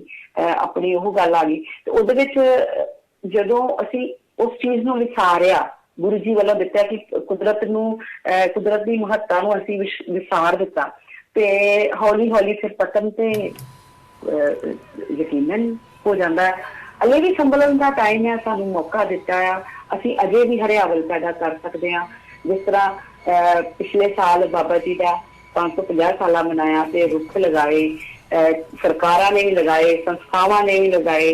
ਸਾਡੇ ਗੁਰਦਾਸਪੁਰ ਜ਼ਿਲ੍ਹੇ 'ਚ ਵੀ ਸਾਡੀ ਜਿਹੜੀ ਪੰਜਾਬੀ ਟੀਮ ਹੈ, ਜ਼ਿਲ੍ਹਾ ਪੰਜਾਬੀ ਟੀਮ, ਉਹਦੇ ਵੱਲੋਂ ਵੀ ਕਾਫੀ ਰੁੱਖ ਲਗਵਾਏ ਗਏ ਤੇ ਉਹਦੇ ਨਾਲ ਥੋੜਾ ਕੁਦਰਤ ਨੂੰ ਸੰਭਾਲਣ ਦੀ ਜਿਹੜੀ ਹੈ ਇੱਕ ਆਸ਼ਾ ਜਾਗੀ। ਤੇ ਇਹੀ ਕਾਰਨ ਹੈ ਕਿ ਸਾਨੂੰ ਜਿਹੜੀ ਉਹ ਇੱਕ ਪਿੰਡ ਵਾਲੀ ਗੱਲ ਹੁੰਦੀ ਸੀ ਕਿ ਅਸੀਂ ਇੱਕ ਦੂਜੇ ਤੇ ਨਿਰਭਰ ਹੁੰਦੇ ਸੀ, ਅੱਜ ਪੂਰਾ ਸੰਸਾਰ ਉਹ ਪਿੰਡ ਬਣ ਗਿਆ ਜੀ। ਬਿਲਕੁਲ ਜੀ, ਅੱਜ ਪੂਰਾ ਸੰਸਾਰ ਉਹ ਪਿੰਡ ਆ। ਹਰ ਦੇਸ਼ ਨੂੰ ਸੋਚਣਾ ਚਾਹੀਦਾ ਕਿ ਜੇ ਮੈਨੂੰ ਇਹਦੀ ਲੋੜ ਹੈ ਤੇ ਇਹਨੂੰ ਮੇਰੀ ਵੀ ਲੋੜ ਹੈ ਜੀ। ਨਿਰਭਰਤਾ ਜਿਹੜੀ ਉਹ ਸੋਚਣੀ ਚਾਹੀਦੀ ਹੈ ਔਰ ਸੋਚ ਕੇ ਹੀ ਕੋਈ ਜਾਇਜ਼ ਨਜਾਇਜ਼ ਕਦਮ ਉਠਾਉਣਾ ਚਾਹੀਦਾ ਹੈ ਤੇ ਕਦਮ ਉਹੀ ਉਠਾਉਣਾ ਚਾਹੀਦਾ ਹਰ ਦੇਸ਼ ਨੂੰ ਜਿਹਦੇ ਵਿੱਚ ਕਿ ਮਨੁੱਖਤਾ ਦੀ ਭਲਾਈ ਹੋਵੇ। ਬਿਲਕੁਲ ਜੀ, ਕੁਦਰਤ ਦੀ ਸੰਭਾਲ ਹੋਵੇ। ਕੁਦਰਤ ਦੀ ਸੰਭਾਲ ਹੋਵੇ। ਬਿਲਕੁਲ ਜੀ। ਕੁਦਰਤ ਦੇ ਨਾਲ ਆਪਾਂ ਟੱਕਰ ਲੈ ਕੇ ਅੱਗੇ ਨਹੀਂ ਵਧ ਸਕਦੇ। ਕੁਦਰਤ ਦੇ ਅੰਗ ਸੰਗ ਚੱਲ ਕੇ ਕੁਦਰਤ ਦੀ ਸੰਭਾਲ ਕਰਕੇ ਹੀ ਆਪਣਾ ਭਲਾ ਹੋ ਸਕਦਾ। ਉਹ ਤਾਂ ਹੈ ਹੀ ਹੈ ਜੀ ਭੈਣ ਜੀ।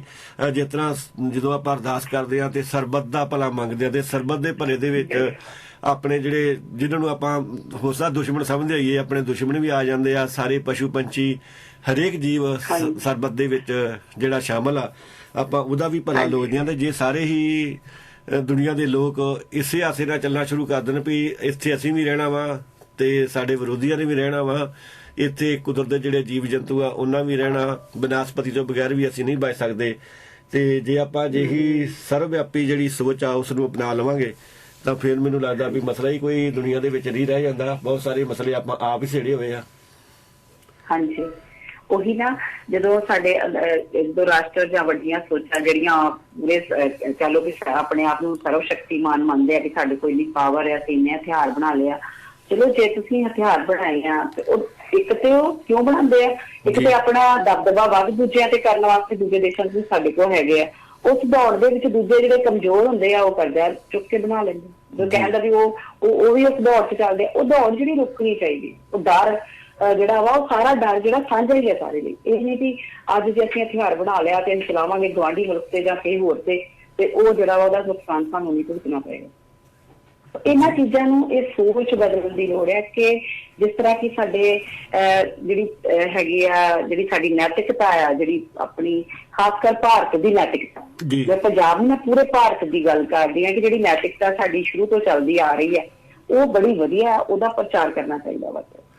ਉਹਦੇ ਵਿੱਚ ਹੀ ਹਾਂਜੀ, ਉਹਦੀਆਂ ਜਿਹੜੀਆਂ ਸਿੱਖਿਆਵਾਂ ਨੇ ਉਹਦੇ ਚ ਜਿਸ ਤਰ੍ਹਾਂ ਕਿ ਚੰਗੇ ਸ਼ਿਸ਼ਟਾਚਾਰ ਜਿਹੜੇ ਆ, ਵਧੀਆ ਜਿਹੜਾ ਜੀਵਨ ਜਾਚ ਜਿਹੜੀ ਹੈ ਉਹਦੇ ਵੀ ਸਾਰਿਆਂ ਨੂੰ ਜਿਹੜਾ ਕਿ ਪਹੁੰਚਾਉਣਾ ਚਾਹੀਦਾ ਕਿ ਤੁਸੀਂ ਦੇਖੋ ਕਿ ਕਿਸ ਤਰ੍ਹਾਂ ਦੇ ਬਲਿਦਾਨੀ ਹੋਏ ਆ, ਕਿਸ ਤਰ੍ਹਾਂ ਦੇ ਸਰਬੱਤ ਦਾ ਭਲਾ ਮੰਗਣ ਵਾਲੀਆਂ ਸ਼ਖਸੀਅਤਾਂ ਹੋਈਆਂ ਨੇ ਤੇ ਫਿਰ ਤੁਸੀਂ ਕਿਸ ਦੌੜ ਵਿੱਚ ਜੀ ਇਸ ਚੀਜ਼ ਤੋਂ ਸਿੱਖਣਾ ਚਾਹੀਦਾ ਜੀ। ਬਿਲਕੁਲ ਭੈਣ ਜੀ, ਆਪਾਂ ਨੂੰ ਸਾਰਿਆਂ ਨੂੰ ਕੁਦਰਤ ਦੇ ਨਾਲ ਜੁੜਨਾ ਚਾਹੀਦਾ, ਸਰਬੱਤ ਦੇ ਭਲੇ ਦੀ ਗੱਲਬਾਤ ਕਰਨੀ ਚਾਹੀਦੀ ਹੈ। ਤੇ ਭੈਣ ਜੀ ਆਪਣੇ ਪ੍ਰੋਗਰਾਮ ਦਾ ਸਮਾਂ ਵੀ ਸਮਾਪਤ ਆ।